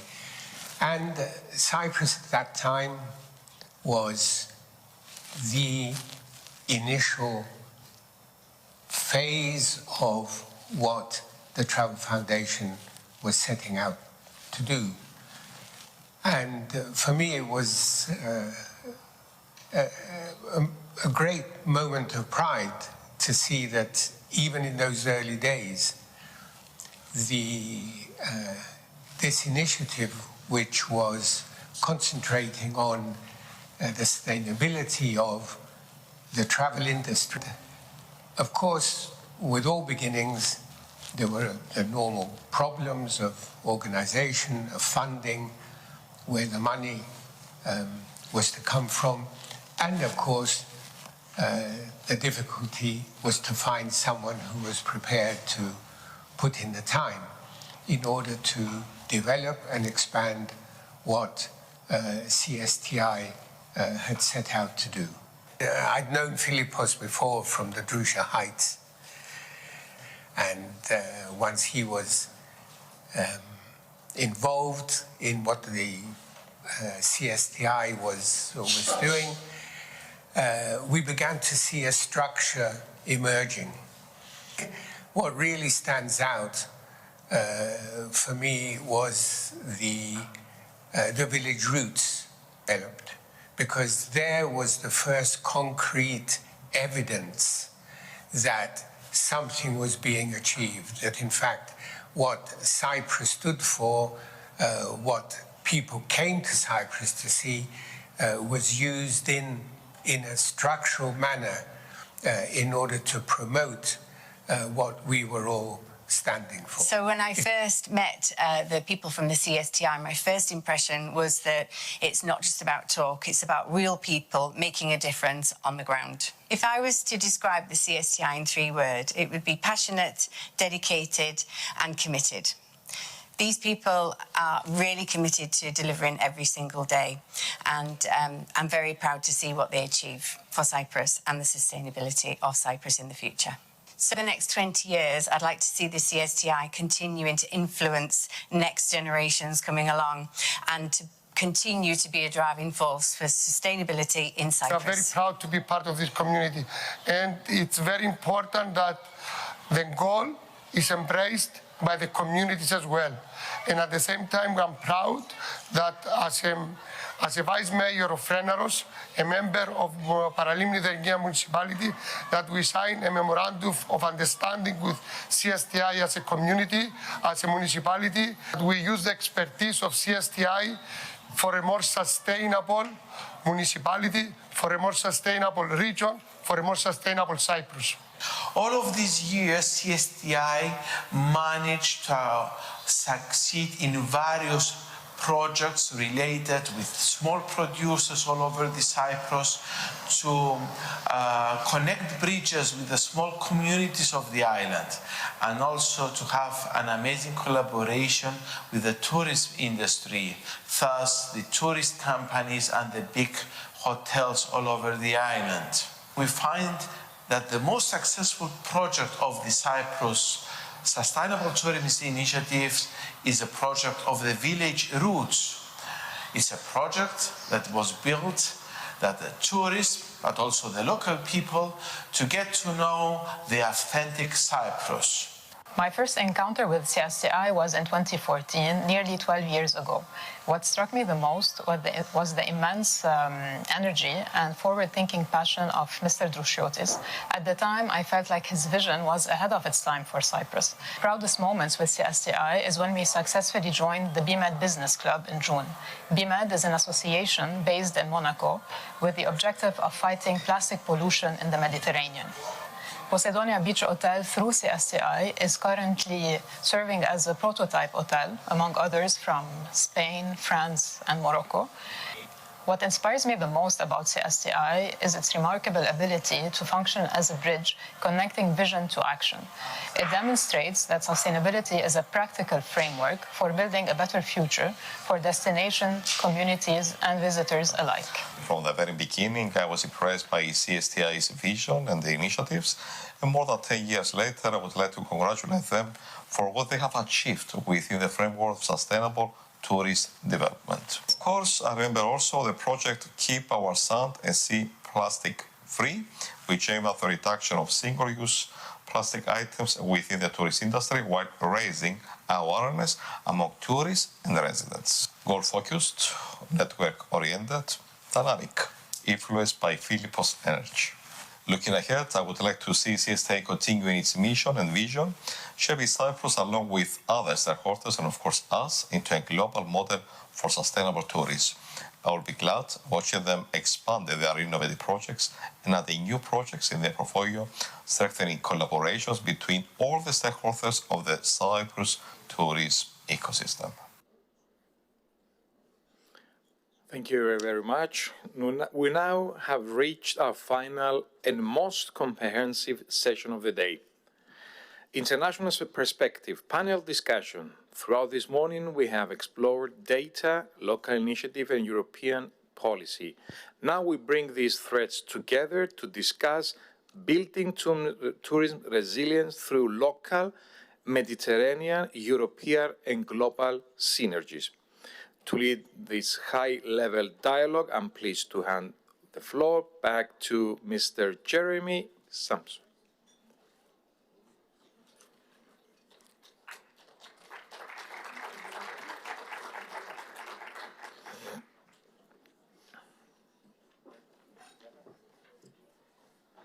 You can have a seat there. Okay, well, if I could have the panelists also join me on stage, please.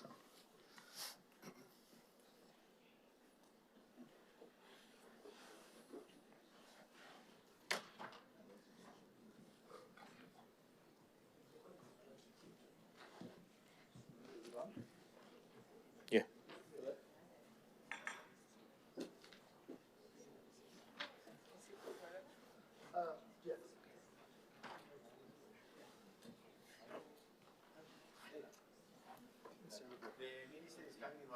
Okay. You can talk here. 1 second. We'll.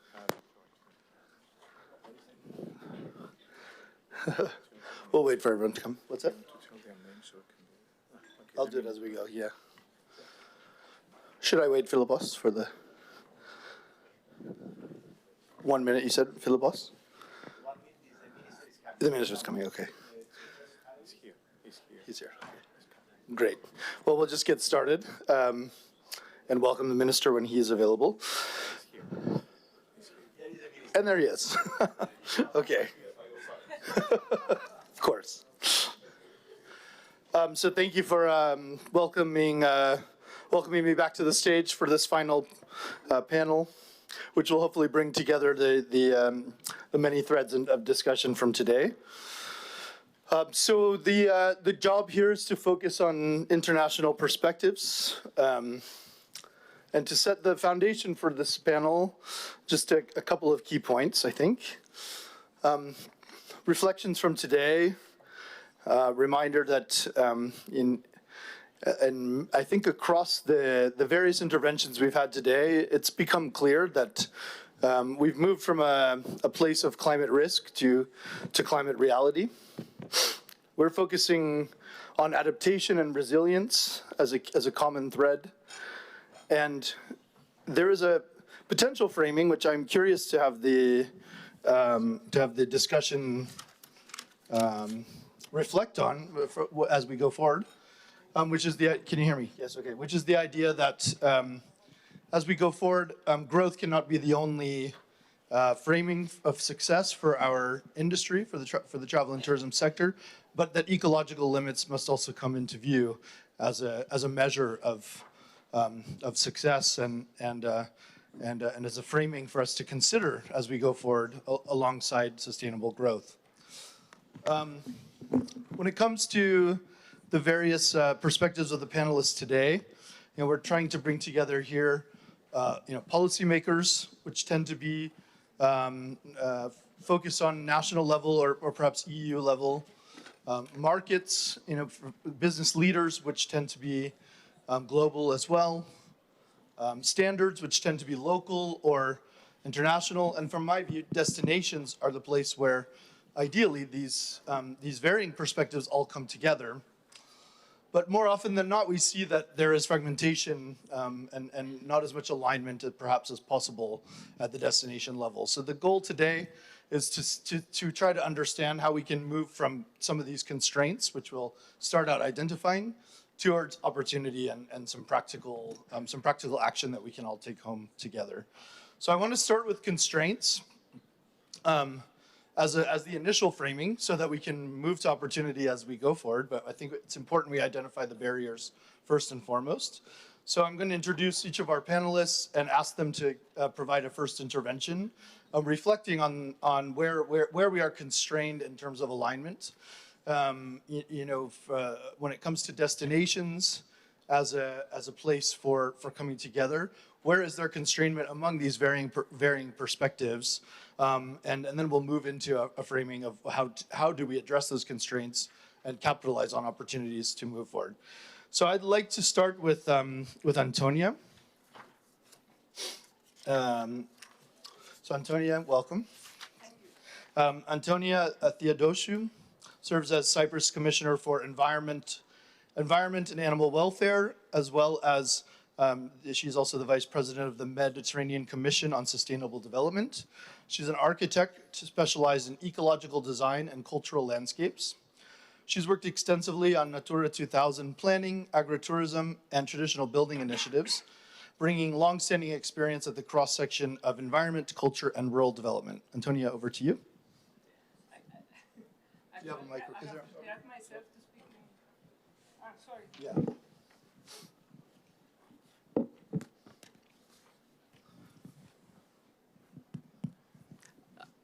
I don't know if you have your headphones because I had decided to speak in Greek.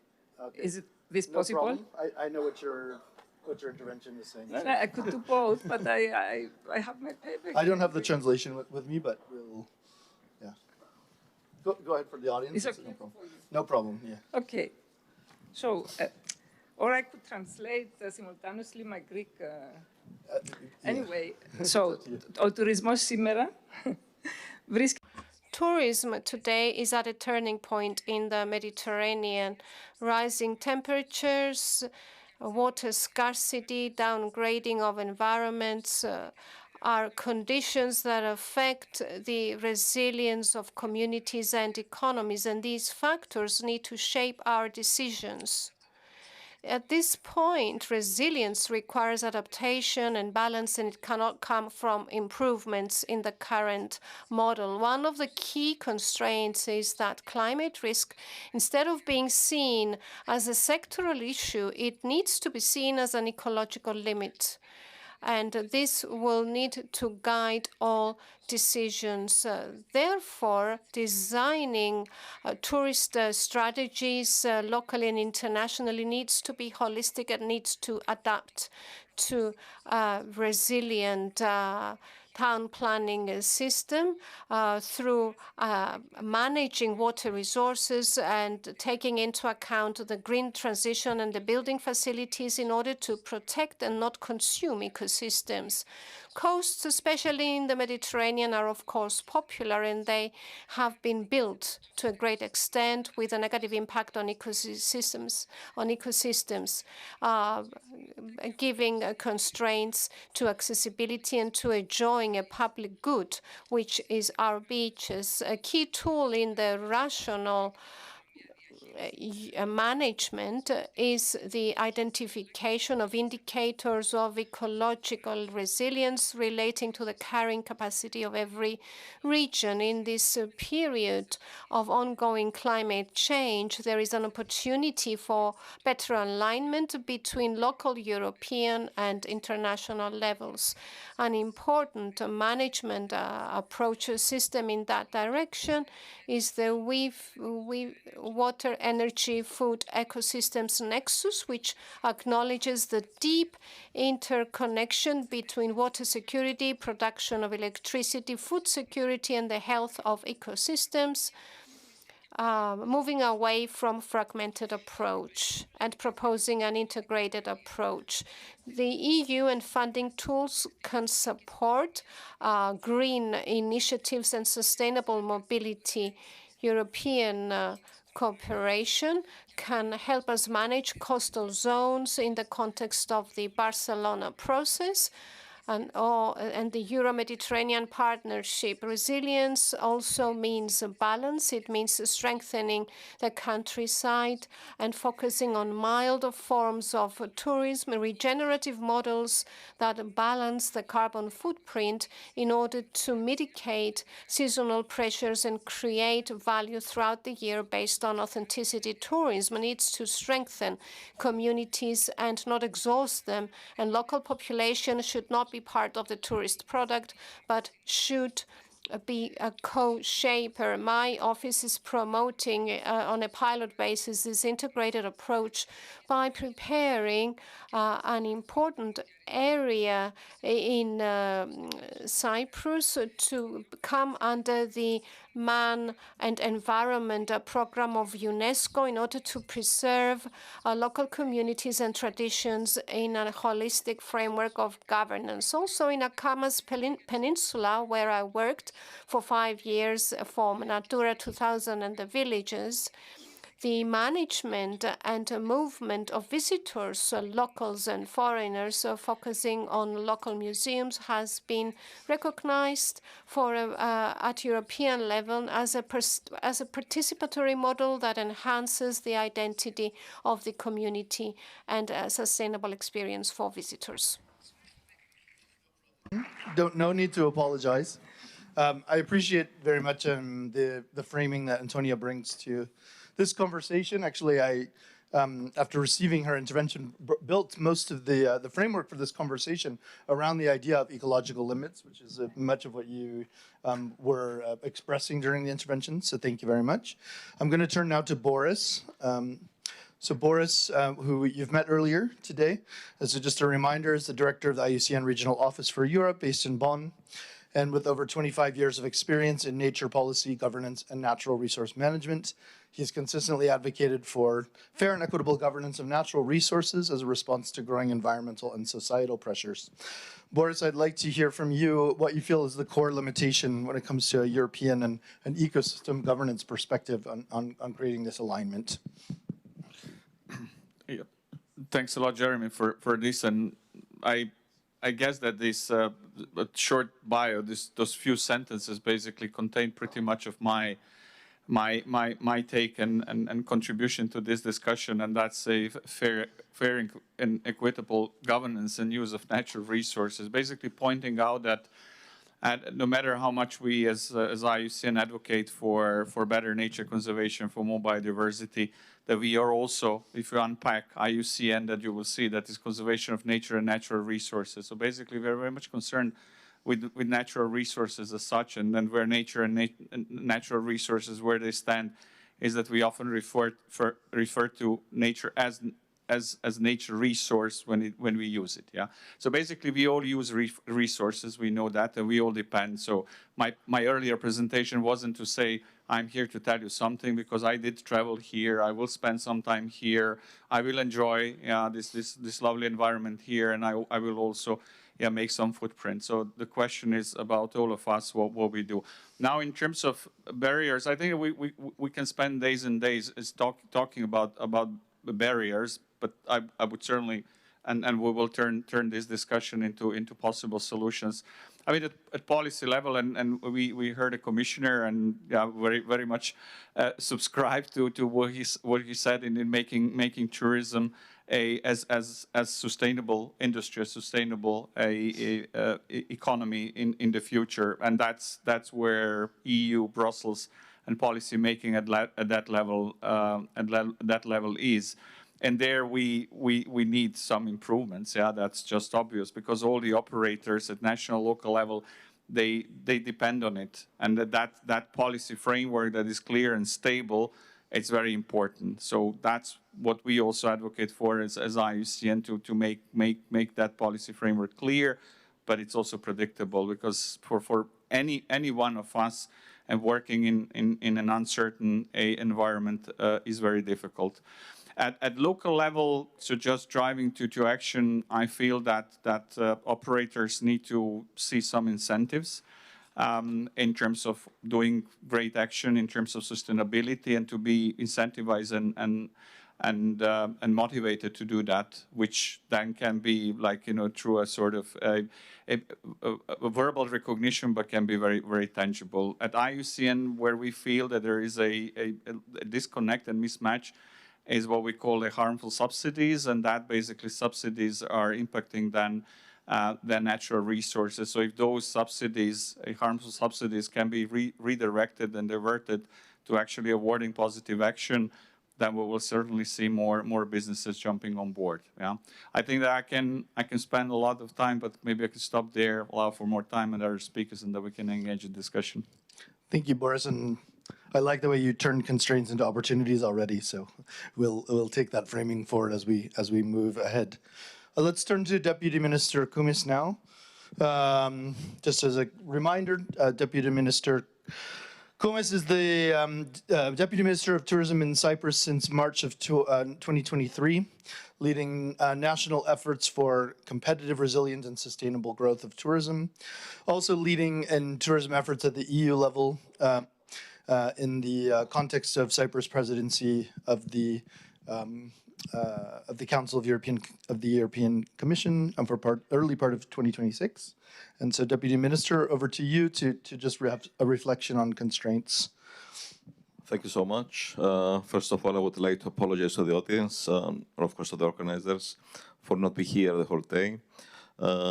We are leaving again on Monday to participate as Deputy Ministry, as Republic of Cyprus, to the famous ITB. So we need to take several actions before our departure. Second, I would like to congratulate once again the President and the board members of CSTI, not for the event which they have organized today within the framework of the Cyprus presidency, but above all for what they have achieved all these years. I would say that the term sustainable tourist development in Cyprus is synonymous with the actions of CSTI. I don't know, Mr. Theopeptou, if the Green Party of Cyprus had similar initiatives before, but I still remember Philippos and his team running around Cyprus, putting in action several actions, several initiatives to increase the awareness of the people participating in the tourist sector to move towards the transition of sustainable tourist development. So the biggest challenge nowadays is, of course, not to follow the patterns belonging to the past, that meaning chasing bigger numbers, growth, etc. The biggest challenge has a name, and it's called climate change. And of course, all of us, we need to take action to anticipate all the negative consequences of climate change. Above all, there is a bigger challenge, which is, of course, related to that, is how to achieve alignment. You know, in the tourist sector, nothing can be achieved if the private sector do not follow the challenge, if the private sector do not understand the need for change. Theoretically, in political terms, we cannot understand what is needed to be done for the years after. As minister, for example, we declared a few weeks ago, the National Tourist Strategy for the year 2035.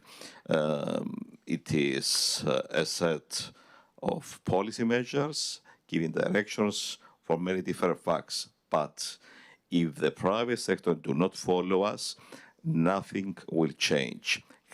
So there is a challenge. There is something which is very connected with that, how we can push the private sector. And there is, of course, an answer. And the answer is by announcing incentive schemes. Yesterday, we had the opportunity as Deputy Minister of Tourism to present what we did during the year 2025. Of course, we presented several indexes, the total number of visitors, the revenues of tourists, but I wanted to make clear that it's about time in Cyprus to understand that the success in the tourist sector should be taken into consideration from a different perspective right now. And this perspective should be how we improve the qualitative characteristics of the tourist sector. I'm not proud for what we have achieved in relation to numbers. I would say I'm a bit proud, but I'm more proud that because the Deputy Minister of Tourism is successfully applying the European Tourism Agenda for 2030, which is saying what? That all the member states of the European Union should apply the green transition, the digital transition, and they need to move forward in relation to policies to change, to anticipate challenges like the climate change. Probably the people, probably the citizens of the Republic, probably even the people belonging to the tourist industry do not understand that, but this is more important for us. How we put that in action, how do we apply it? For example, we declared, it was 2 years ago, an incentive scheme for the improvement of hotels located in remote mountainous area. We have applied an incentive scheme for the restaurant sector to move towards the green and digital transition. We announced an incentive scheme in order to push all those micro entrepreneurs to present what they are doing. Basically, we invested in the so-called authenticity factor. All those incentive schemes, which we have already announced, they have already applied in Cyprus, belonging to the framework of the European Tourism Agenda. Imagine if every country is applying that within the European Union. Immediately, we're achieving what is needed, which is called alignment. But here, there is another challenge, how we can perceive the non-member states, the non-European countries belonging in the Mediterranean area to apply the same issues, to move towards these values. In simple words, if Cyprus is doing a lot, for example, to anticipate the problem of coastal erosion, and the other countries in the Mediterranean Sea do nothing, nothing will happen at the end of the day in the Mediterranean area. And please have in your mind that, for example, in a few months' time, the European Union is planning to announce the European strategy, the first European strategy, and among other issues, the European Union is planning to present the European Union as one destination in the Far East markets. If there are so many differences between the destinations, then we haven't done enough for our continent, for the European Union, and we haven't done enough for the planet. Thank you so much.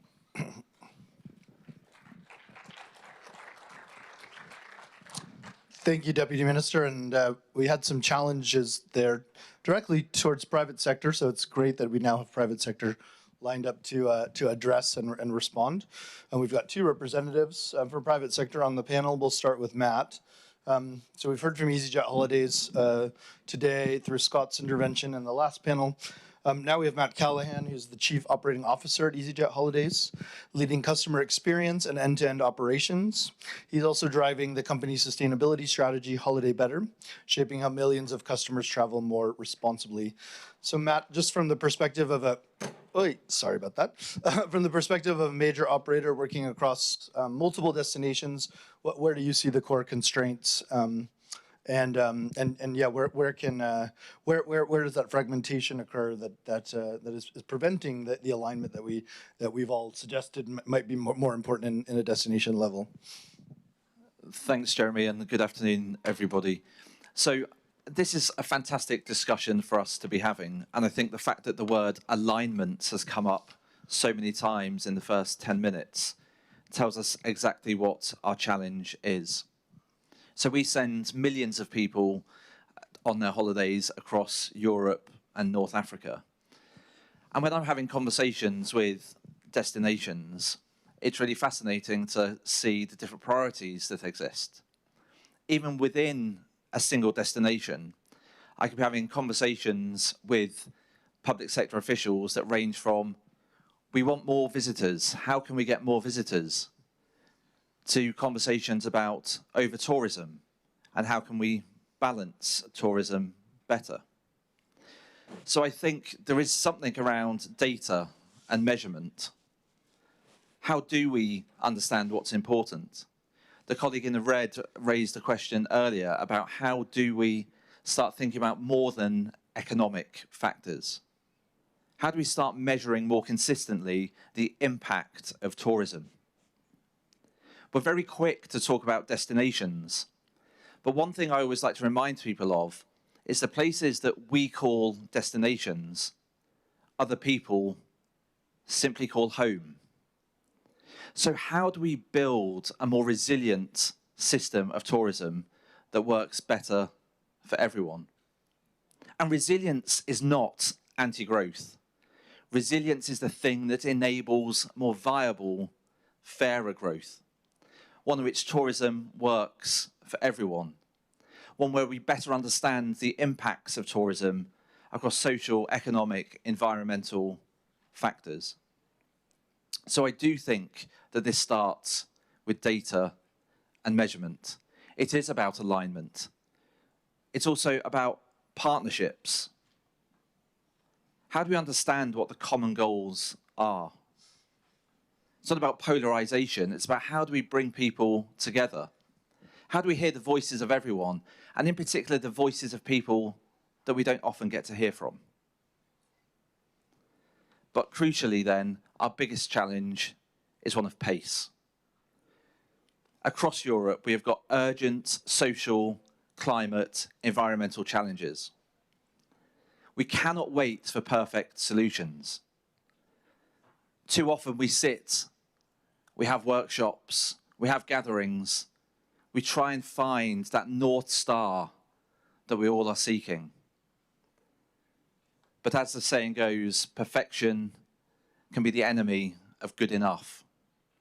And when we have such urgent social and environmental challenges on our hands, what are the things that we can move forward with at pace to try and make sure that this brilliant industry that serves so many people so well can continue to thrive and prosper for decades and decades to come?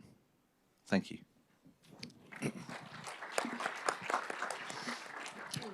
Thanks, Matt. And you know, it's all too often I've heard over the years that those conversations that lead to partnership and lead to the right don't even exist because there are uncommonly matched structures. And so kudos to EasyJet Holidays for, you know, I've seen over the years having those conversations that many operators are not even having in some ways to try and find that alignment. It's quite admirable. So thank you for that, Matt. Nina, over to you. Our final, last but not least, of course, intervention for the start of the panel. Nina Boys is the Vice President of Sustainability for Preferred Travel Group, and also Vice President of Beyond Green.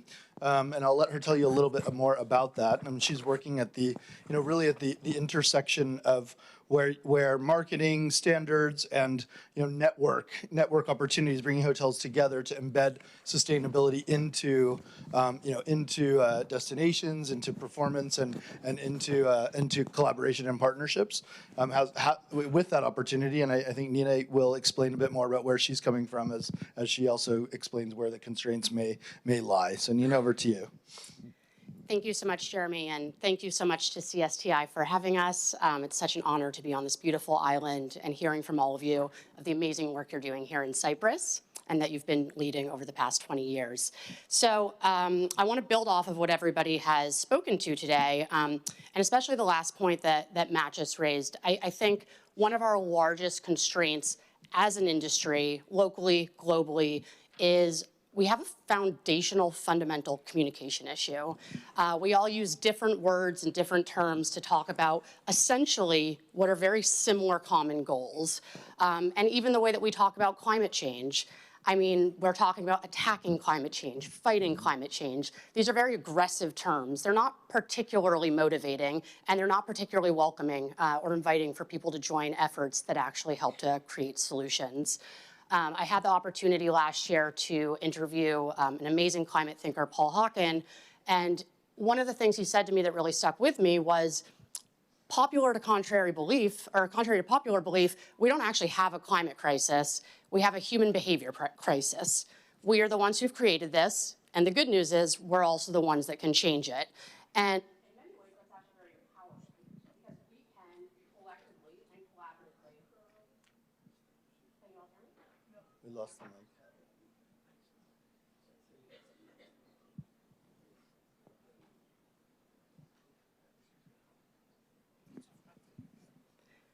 Is that better? Yes. Okay, perfect.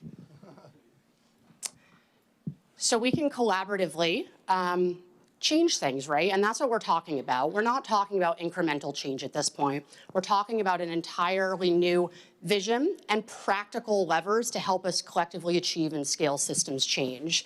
We're all hyper aware in this room that business as usual is not only not working, but there's an end in sight. And so for us to foundationally change the way that we do business, I believe also comes down to how we communicate success. And of course, moving away from growth indicators as the primary metric of success and really looking at better ways to measure what long-term viability looks like for local communities, for the regeneration of biodiversity, and also for the traveler experience. So at Beyond Green, we are a leadership portfolio of sustainable hotels all around the world. We have 70 members right now. We do have a very comprehensive set of sustainability criteria that our members need to meet in order to join our portfolio, also based on the United Nations SDGs and other global best practices. But really for us, it's so crucially important to have really good examples of what leadership looks like and what impact and action looks like. And I think to have really successful business examples of this doesn't have to be a philanthropic, and it can't just be a philanthropic effort, but when we actively have businesses that are reinvesting in nature, that are creating amazing guest opportunities that also engage with and give back to local communities, if we can prove that that's not only a great thing to do, but actually creates a thriving business and creates thriving destinations where we can all really push forward with a new way of operating our economies, that to us is where real change can happen. So we're very focused on inspiring stories that are driven by impact, that are not aspirational.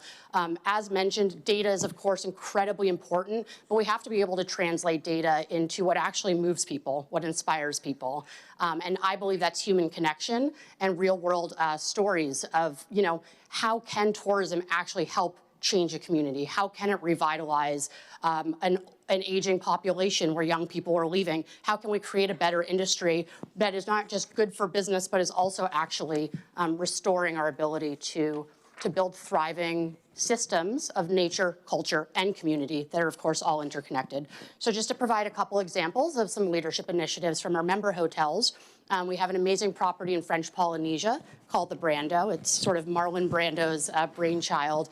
And they actually pioneered the technology that had been thought about for a while in different capacities, but they actually used hospitality and used a hotel as a way to actively create this technology. So they take deep water, very cold water from the bottom of the ocean, they circulate it through their air conditioning system, and it actually lowers the energy output or the need for air conditioning by 90%.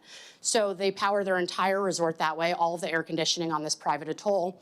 And that technology also was adopted by the local Tahiti hospital. So that has now actually been implemented across this local hospital. And now destinations are saying, wait a minute, can we scale that at the city level? So there's actively also cities trying to look at how could we actually implement this across an entire destination. And that's just one example, I think, of the power of hospitality to really be a leader.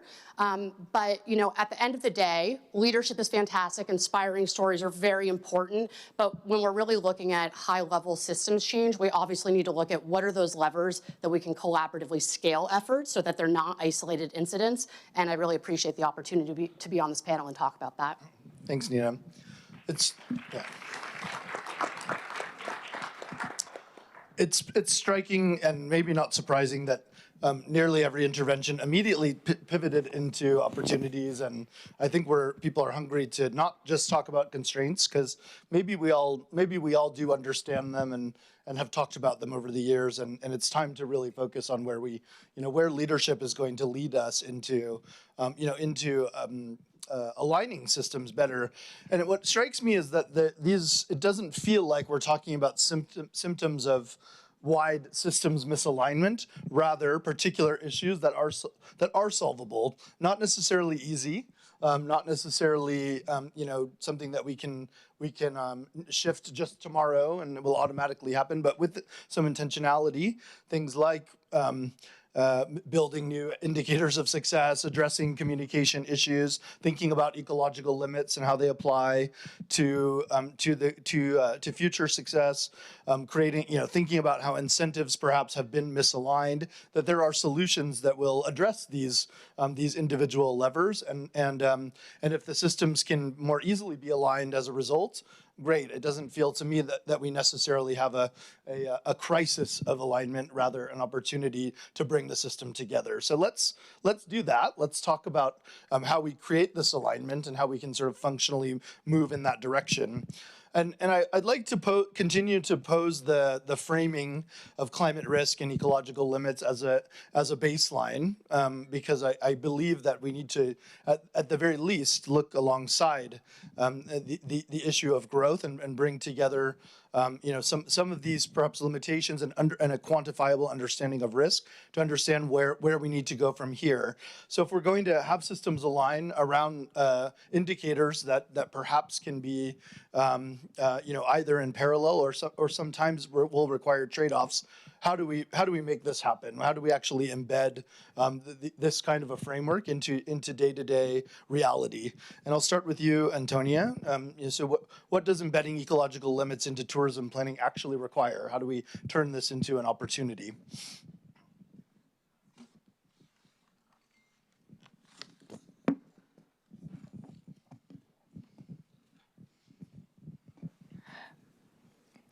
the problem with the climate change and the risks we are facing today are not new.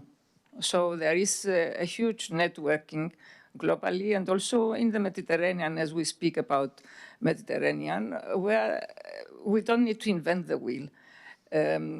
This current discussion about the Wi-Fi nexus is very helpful because it speaks about adaptation, which is a key issue, taking into consideration food, energy,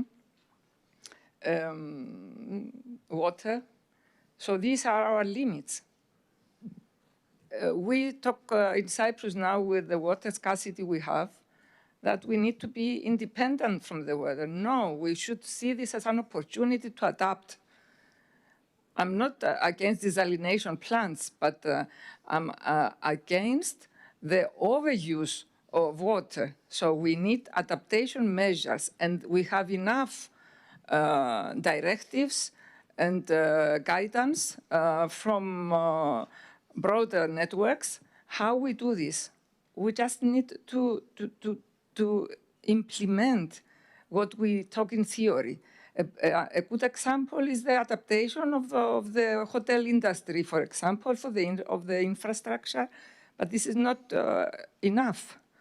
It's also how we behave. We need to do every country, every destination needs to do its homework. It's not only about tourism, but since we are talking about tourism, it's not enough to have a sustainable running hotel. It's very also important where we build this hotel. And the problem of the erosion of the coastlines around Mediterranean is not something natural. It's something that comes from our own building industry. We have the Barcelona 17th protocol that speaks about protection of the coastline. Who is implementing this? I've made a research 2 years that I'm a commissioner now, and despite the fact that only Cyprus and Greece have not adopted yet the Barcelona Convention, even the states that have adopted it, they are not implementing anything. Yeah. So we have enough guidance, and we need to go into the implementation phases because it's a matter of life and death. Yeah. And I would like also I've worked a lot with IUCN, and not the European, the international, and at some point, initiated from Germany, now is out of stock. There was a publication, Loving Them to Death, and it was referring to the IUCN national parks and nature reserves, and that the tourism, it was a trend back then in 20 years ago, that the trend of the touristic industry was towards going into nature reserves. But there is so much, there used to back then to be so much touristic visiting these sites that they were ruining what was a benefit. So we need to adapt and have current capacities measures for every aspect of our life. Mm-hmm.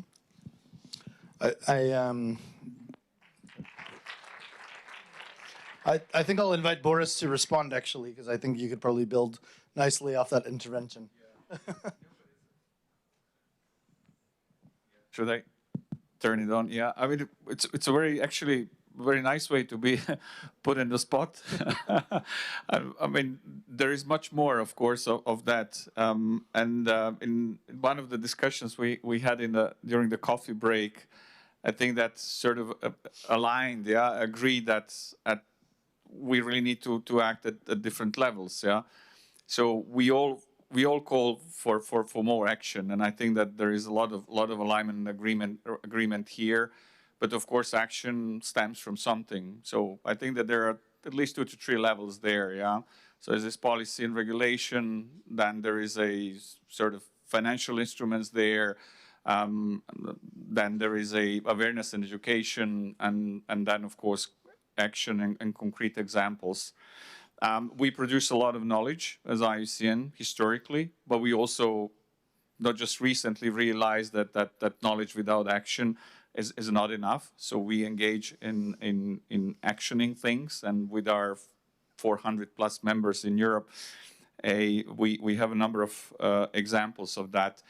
A few years back, we launched what we call the IUCN Academy. So IUCN Academy is also to support on awareness and knowledge, and it is to educate and build capacities. And one of the courses we offer is on creating eco-friendly a tourism destination, basically that stems from a METIA, this Mediterranean network of excellence, our experiences in ecotourism. Then we also engage in several initiatives and projects. Some interesting ones in this regard, for example, are in Posidonia that we all know. That Posidonia is also sequestering carbon. So, for example, incentivizing operators and businesses actually to invest in restoration, and then through that to offset their carbon footprint, or to basically to contribute to carbon sequestration, because IUCN does not advocate for offsetting, but first to trying to avoid that. Yeah. And then, of course, that MET, for example, developed that methodology that one can assess against several criteria on what would be more eco-friendly. So there are a number of ways of dealing with issues. And just one point on protected areas and reserves. Indeed, I mean, that's basically our DNA.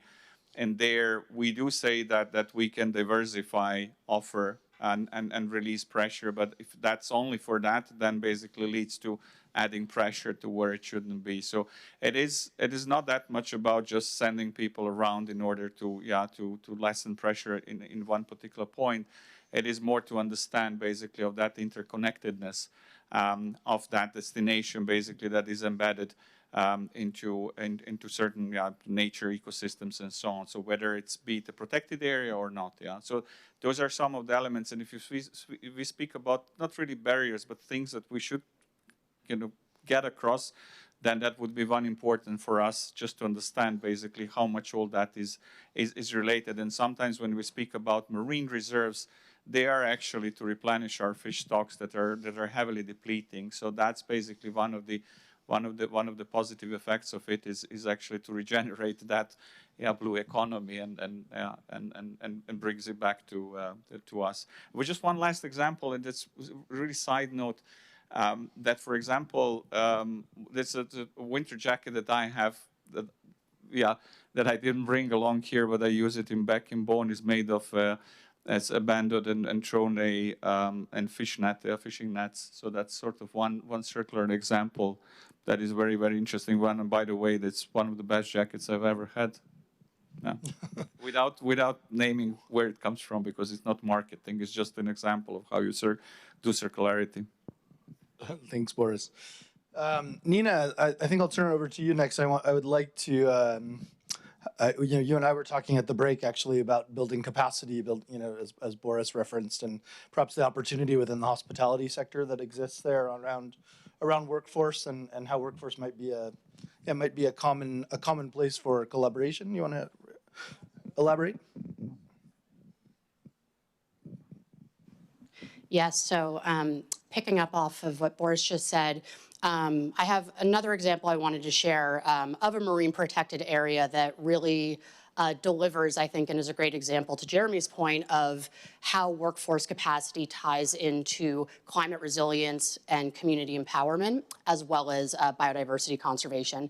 So one of our member hotels is called And Beyond Mnemba Island, spectacular island off the coast of Tanzania. And they piloted what I find to be an incredibly inspiring project where they basically said, we have a problem here. Many different coastal destinations around the world do.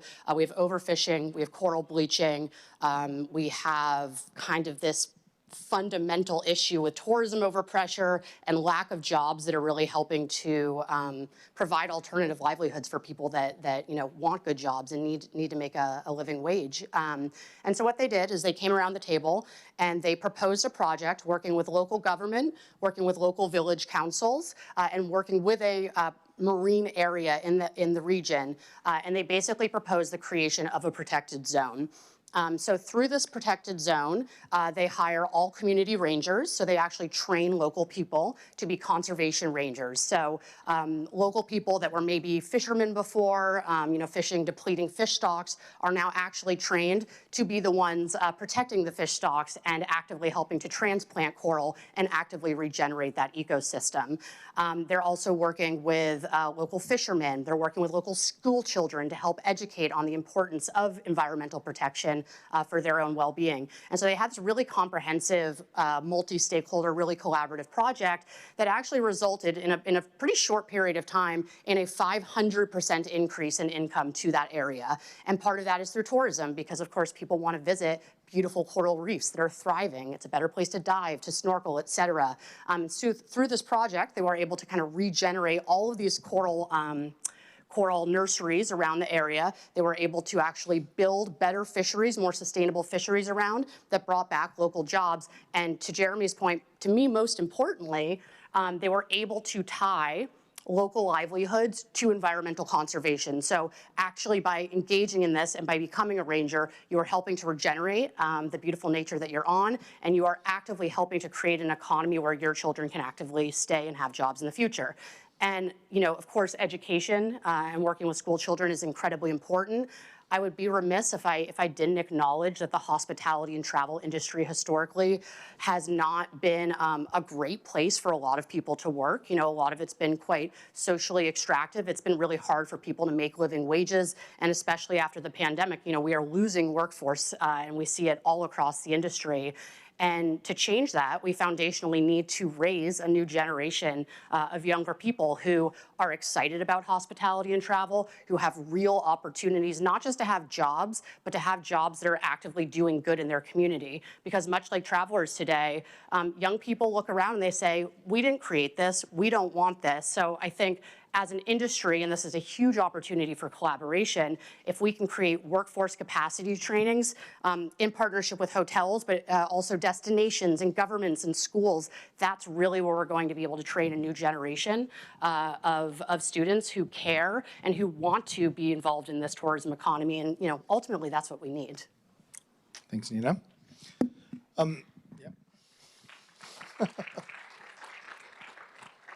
Matt, let's turn it over to you. I'd love to hear some of your reflections, particularly, if we can identify that obviously there's a need to align data, there's a need for partnerships that come together around common goals. Those goals may be shifting, but partnerships can help us get there. What are the keys to making this happen? What does that recipe look like? Thanks. Before I do, I just want to build on some of the workforce points. Some of this is in the design about how the private sector chooses to operate. So when we set up EasyJet Holidays in 2019, we made a conscious decision that the people that look after our customers in the destinations would be local people. We were not going to have a traditional UK model where at the start of the season, we'd fly out hundreds of people from the UK, they'd live here for 9 months, and then at the end of that season, they fly back to the UK for the winter, probably taking most of the money that they earned with them back to their families in the UK. We decided that we would work with local destination management companies that employed local people that would take care of our customers during the most important week of their year. Why did we do that? 3 reasons. 1, because local people know the destination better than anybody else, because it's the place that they call home. 99% of people that work for our DMCs classify themselves as being a local to the area that they now work with us. Secondly, it's cheaper. From a business point of view, and we're proudly for profit, Scott mentioned before that we work for 4 stakeholder groups: how we win for our shareholders, how we win for our customers, how we win for our people, and how we win for our destinations. Employing local people is better for the local economy. It's cheaper for us than it is to be employing people from the UK and flying them all around Europe. And thirdly, it's better for our customers. You get a better customer experience from someone that knows the area intimately well because they've lived here for 30, 40, 50 years. They know those hidden gems. They're not a hidden gem that someone's found on TikTok or Instagram last week. They really have got intimate knowledge of where those brilliant places for customers to go are. And things do go wrong when customers are on holiday. And who would you want to help you navigate local medical provisions or working with the local police if something's gone wrong, you've lost your passport? You want someone that knows those places, that knows those people, that knows where to go.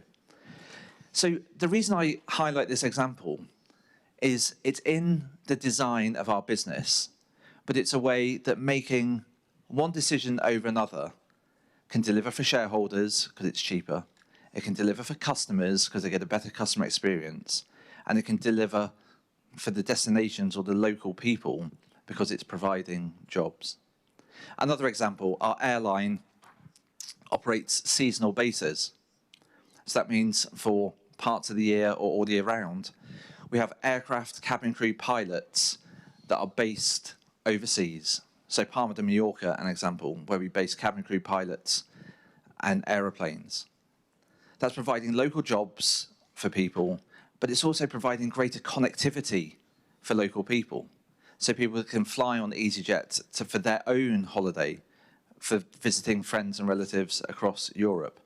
These are decisions that the private sector can choose to make or choose not to make. I think it's really important that we don't forget that quite often these are choices that are made in boardrooms, but the impact and the ripple effect in local communities can be really quite significant. Thanks, Matt. Deputy Minister, great opportunity to try to bring all of these threads together if we're talking about systems change. We've heard today about international frameworks, EU frameworks, national frameworks, local frameworks, private sector opportunities. We've heard it all. How do we create alignment here? What are the keys to bringing this all together into a cohesive and common way of operating? As I said, achieving alignment, it is probably the biggest challenge, especially nowadays, because tourism as a sector, as an economic sector, has really become very, very demanding. First of all, I would like to make a comment as about what the gentleman right next to me said. Definitely, I agree with you, and I really believe to the involvement of local people to every single kind of philoxenia. I remember in Cyprus in the 80s, every single person, I mean in the youth age, was trying to find a position in the tourist industry during the summer to get some experiences, to get some extra money. But what was happening at the end of the day is that we had service by young local people, and that was wonderful. Of course, right now it's not easy to implement same actions. There are many answers behind that. Number one is that Cyprus as a tourist destination has been shifted from 2.4 million visitors in 2014 to 4.5 last year. So we need extra human resource labor, and there is only a solution to bring people from other countries. But here again, there is another challenge to train these people well, to help them understand what are the values of the destination, what are the most important things of the destination, for example. That is, of course, I would say, above all, a responsibility of their employers. The challenges in the tourist industry are many, but I think And I will make a parenthesis here. I will say that I had the opportunity to read a book which was written by a Cypriot in 1963 in the occupied city of Famagusta. The gentleman was working in the occupied today city of Famagusta, the tourist industry. It's called Panikos Hachikaku, and he was describing the challenges of the tourist sector for those years. More or less, we're facing the same challenges today. The additional need for local staff, to offer better hospitality, to help them understand the destination. There is only one change in comparison to those periods. They were not talking about the climate change. That's the one and only difference. Anyway, I think the biggest challenge is to move from planning to commitments to implementation of actions. That is the most important fact, to move from strategies to action plans, and from plans to real actions. As Deputy Ministry, probably you have already observed that we have tried to bring in the front phase of the discussions, and we are trying this since 2023, the local authorities. For many years, we are not participating in the tourist-related discussions. I mean, the mayors, the vice mayors, and all these people, they were just watching what was happening and criticizing. No, they are part of the tourist industry. They have many different responsibilities. And now they have one more responsibility, to proceed to new kind of actions, to proceed to actions like greening destinations. One of the advantages of Cyprus as a tourist destination is that we don't have so much green. My friend Philippos is planning to plant several trees all over Cyprus. Yes, I really agree with you. We need to encourage many other entities and authorities to follow these kind of actions. Something very important, we need new financial instruments. I know very well, and many of you know very well, how helpful the resistance and resilience plan was for the whole European Union. The member states of the European Union, they utilize this plan to cover their weaknesses, to improve the popular tourist areas. In Greece, for example, they invested $1 million to improve the big number of marinas they have in Greece. In the case of Cyprus, we invested a few million in the rural areas. I said before that we announced a scheme for the improvement of hotels in those areas as well, and many other things. So the RFF was very, very helpful for the whole European Union. We need a new scheme like that. I know that now there is a discussion at the level of the European Union leaders. We need that. Why we need that? Because the green transition costs, especially for the small, medium enterprises, they cannot change their equipment from one day to the other without having financial supporting instruments. So they need these kind of policy measures again.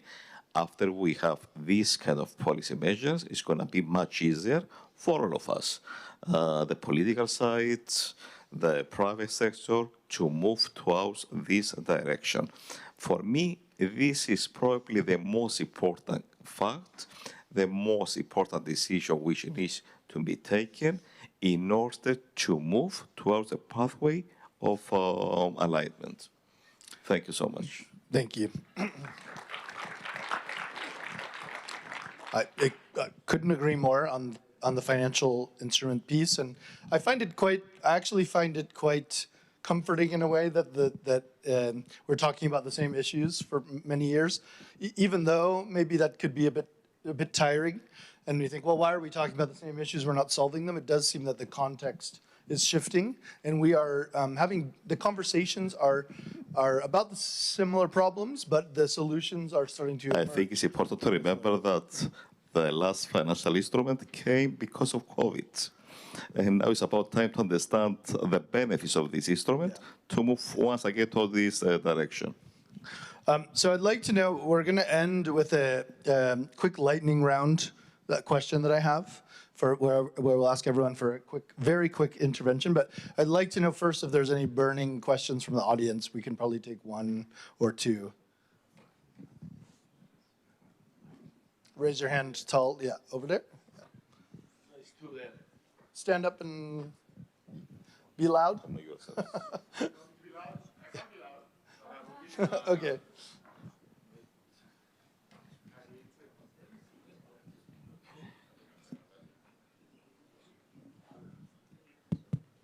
Here we go. Hi, it's Edmund again. We've seen some very nice presentations today with very good information, and thank you everyone for this. I really like the word alignment you used, but I think there is a big cow in the room that we're not addressing. Someone talked about the food security and how food impacts the pollution and the whole kind of sustainability issue. And I wanted to see if there is any initiatives, because the tourist industry is a big user of animal agriculture. So that's something that we also need to address. It's a big driver of pollution. Thank you. Anyone want to take that? If I could request brief interventions, yeah. I think it's a really good point. Food waste and the whole food cycle is a challenge, not just environmentally, but socially as well. So one of the things we've been doing with some of the hotels that we work with is piloting different food waste reduction trials. So one of those uses artificial intelligence to help kitchens understand the food that is wasted, particularly for large hotels with all-inclusive buffets. And it uses artificial intelligence to help hotels understand how much food is being wasted, at what times of day, and at what days of the week. And then that then feeds the predictions for then what food should be ordered in order to try and reduce the food that's produced. In one hotel where we did this pilot in Tenerife, we saw a 68% reduction in food waste. 68%. That gave the hotel a saving of 114,000 euros. So it's back to my earlier point, right? Quite often, the things that are better for the planet are also better for the hotel's bottom line and their profitability. So it's finding these things, and it's talking to hotels in a way that gets them interested. And we need to have an honest conversation that whilst in this room, we might be fully on board with some of the challenges that we've talked about, many businesses are not. Many businesses, particularly post-COVID, are still focused on how can they return to sustainable profitability. So talking to them about making an investment in artificial intelligence and having a financial payback of 6 weeks and to save north of 100,000 euro a year is how you can start to have a conversation. That is then how you can drive real-world change. So there are many tools out there. We hear about AI all the time. We found one. We're working with our hotel partners, and we'll be soon launching a research paper on just this. So please do look out for that. But I think it's then talking to stakeholders through the value chain in ways that really get their interest in order that we can drive change. So thank you, Matt. We got one more question. Thank you for your presentations. I'm going to talk about destination management. Destination management is not something abstract. The minister talked about destination management, and also we heard Commissioner Mr. Tzitzikostas talking about the existence of strong destination management organizations. So destination management is not something abstract. This is where the title of this panel discussion is collaboration and synergies. So, and public-private partnerships. And I believe this is something that is not happening in Cyprus. We do not have destination management organizations that manage the destination. And the question is to Matt Gallagher. In his capacity as member of the Global Sustainable Tourism Council, if you could please tell us, in your mind, what is a strong destination management organization that gets certified by the Global Destination Tourism Council? Thank you. Thanks. I'll share some very brief observations, and then the Deputy Minister may well also have a view. But I think the certification is a bit of a red herring, right? I think it's how do we make destinations work for everyone? And some of the challenges that we've talked about, and some of them that we haven't, such as over-tourism, are about planning. How can we be better at planning for the future? And that requires, as we've talked about, collaboration and alignment across the public and private sectors. And I think it's really as straightforward as that. And perhaps in the past, we haven't been clear about shared goals, shared objectives. But if we're clear about the shared goals and the shared objectives, it's then how do we work together to form a plan that then, the other word that we've talked a lot about, resilience. How do we build resilience? And I come back to a point I made earlier. Resilience is not about anti-growth. It's the thing that enables growth to be viable. And it's viable for people, for planets, for businesses. It's how we can satisfy all of those things. I think this is a good segue actually into the final lightning round. I'm going to ask everyone to share, Deputy Minister, we can start with you, one shift that would enable... First of all, I would like to make a comment to the last question, with respect, of course. Of course, we have a Cyprus Destination Management Organization, the Minister of Tourism Destination Management Organization, basically. I have described what we are doing in brief, of course. I've described several incentive schemes which we are targeting the improvement of destinations, successful and less successful, and described incentive schemes which we announce targeting the private sector. All those actions are belonging to actions and described how we are trying to bring in the front face the local authorities. All those actions, of course, are actions belonging to the destination management framework. I would say I agree with you by the meaning that not many people in Cyprus belonging to the tourist industry, they have in their mind that if we want to improve the tourist industry, we need to take seriously into consideration what is happening in the destinations. I have meetings basically on a daily basis.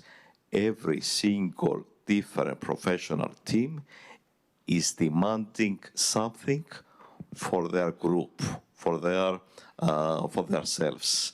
Nobody is asking for real changes in the destinations.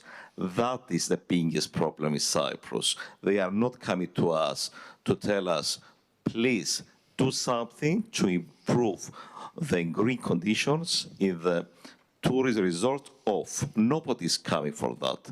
They are all coming, asking for incentive schemes, financial instruments, and this kind of stuff. We need this way of thinking. Yes, I agree with you. That's why destination management is probably doesn't have the value which is deserving.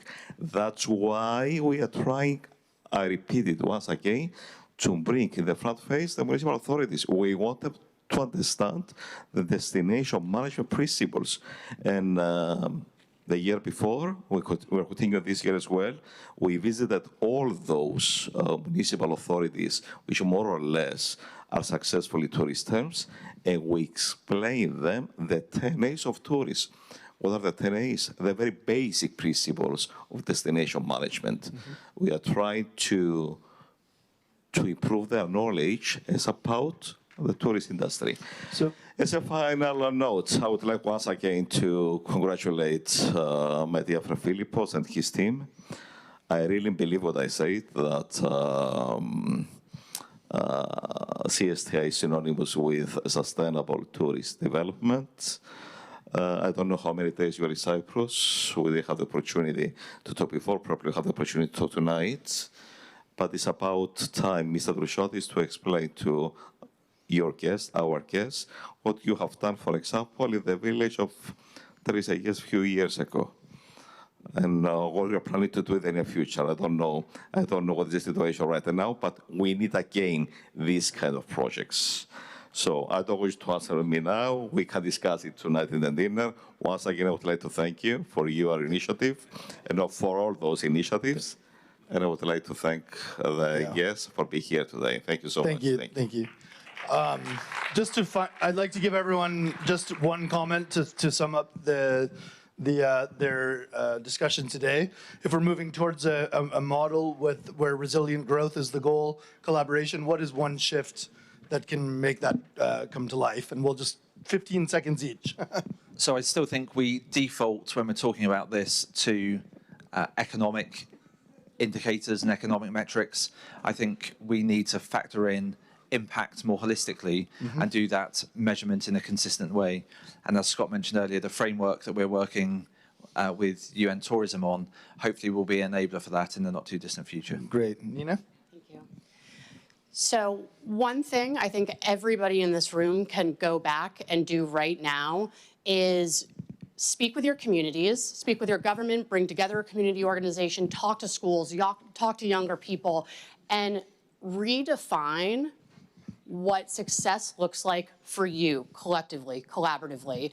And to that point, rather than only having a growth indicator or a revenue indicator, really look at what does equity look like in our destination? What does community well-being really look like, and how can we measure that? What does true tourism success deliver on? And also, how can we take that outside of the tourism sector alone? So speak with other sectors. And I would encourage you then, once you have those meaty indicators, to share them with global initiatives like the Where Next Global Action Agenda, because organizations like the Travel Foundation are really gathering this information together and allowing us all to learn from one another and to collaboratively scale larger systems change. Thanks, Nina. Antonia? Well, for me, it's more simple. That I would say that the ecological limits we have is what nature gives us, is ecosystems, energy production that should be friendly to the environment, the food production that should be friendly, and this should set the goals for our homework, as I said at the beginning, but also for the tourism industry. Perfect. And respect society. And Boris, you want to take us home here? Well, I can only say that I feel so pleased. I mean, everything's being said, you know, because sometimes we come and then we say something from nature perspective and then get criticized saying, oh, it's so easy, folks, for you to say. But what I heard from the inside is so encouraging that almost nothing has left. No, maybe just a small note. Just yesterday, at kind of, you know, by chance, I came across a whatever lecture, and it was on more on psychology, and saying that we as humans, we tend to internalize success, externalize failures. So someone else is, you know, to be blamed for something that's not successful, and the other way around. So maybe we can just turn it around and see what each and every one of us can do and start from there. So solutions are possible. Perfect. Let's give our panel a round of applause. Thank you very much. Yep. Thank you, Jeremy. And thank you to all the panelists for this interesting and insightful discussion. We have a picture here. I'm going to call on stage the board members of CSTI, so we can come on stage for and staff, of course, for a photo. We're going to take a picture now with the panelists, and then the CSTI board members, please, on stage, and the staff of CSTI on stage.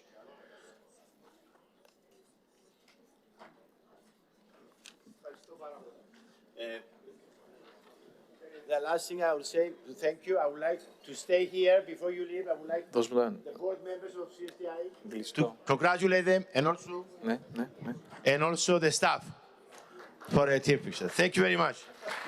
Thank you very much. We invite you to the official reception. It's going to be outside. A round of applause for everyone. Have a great weekend.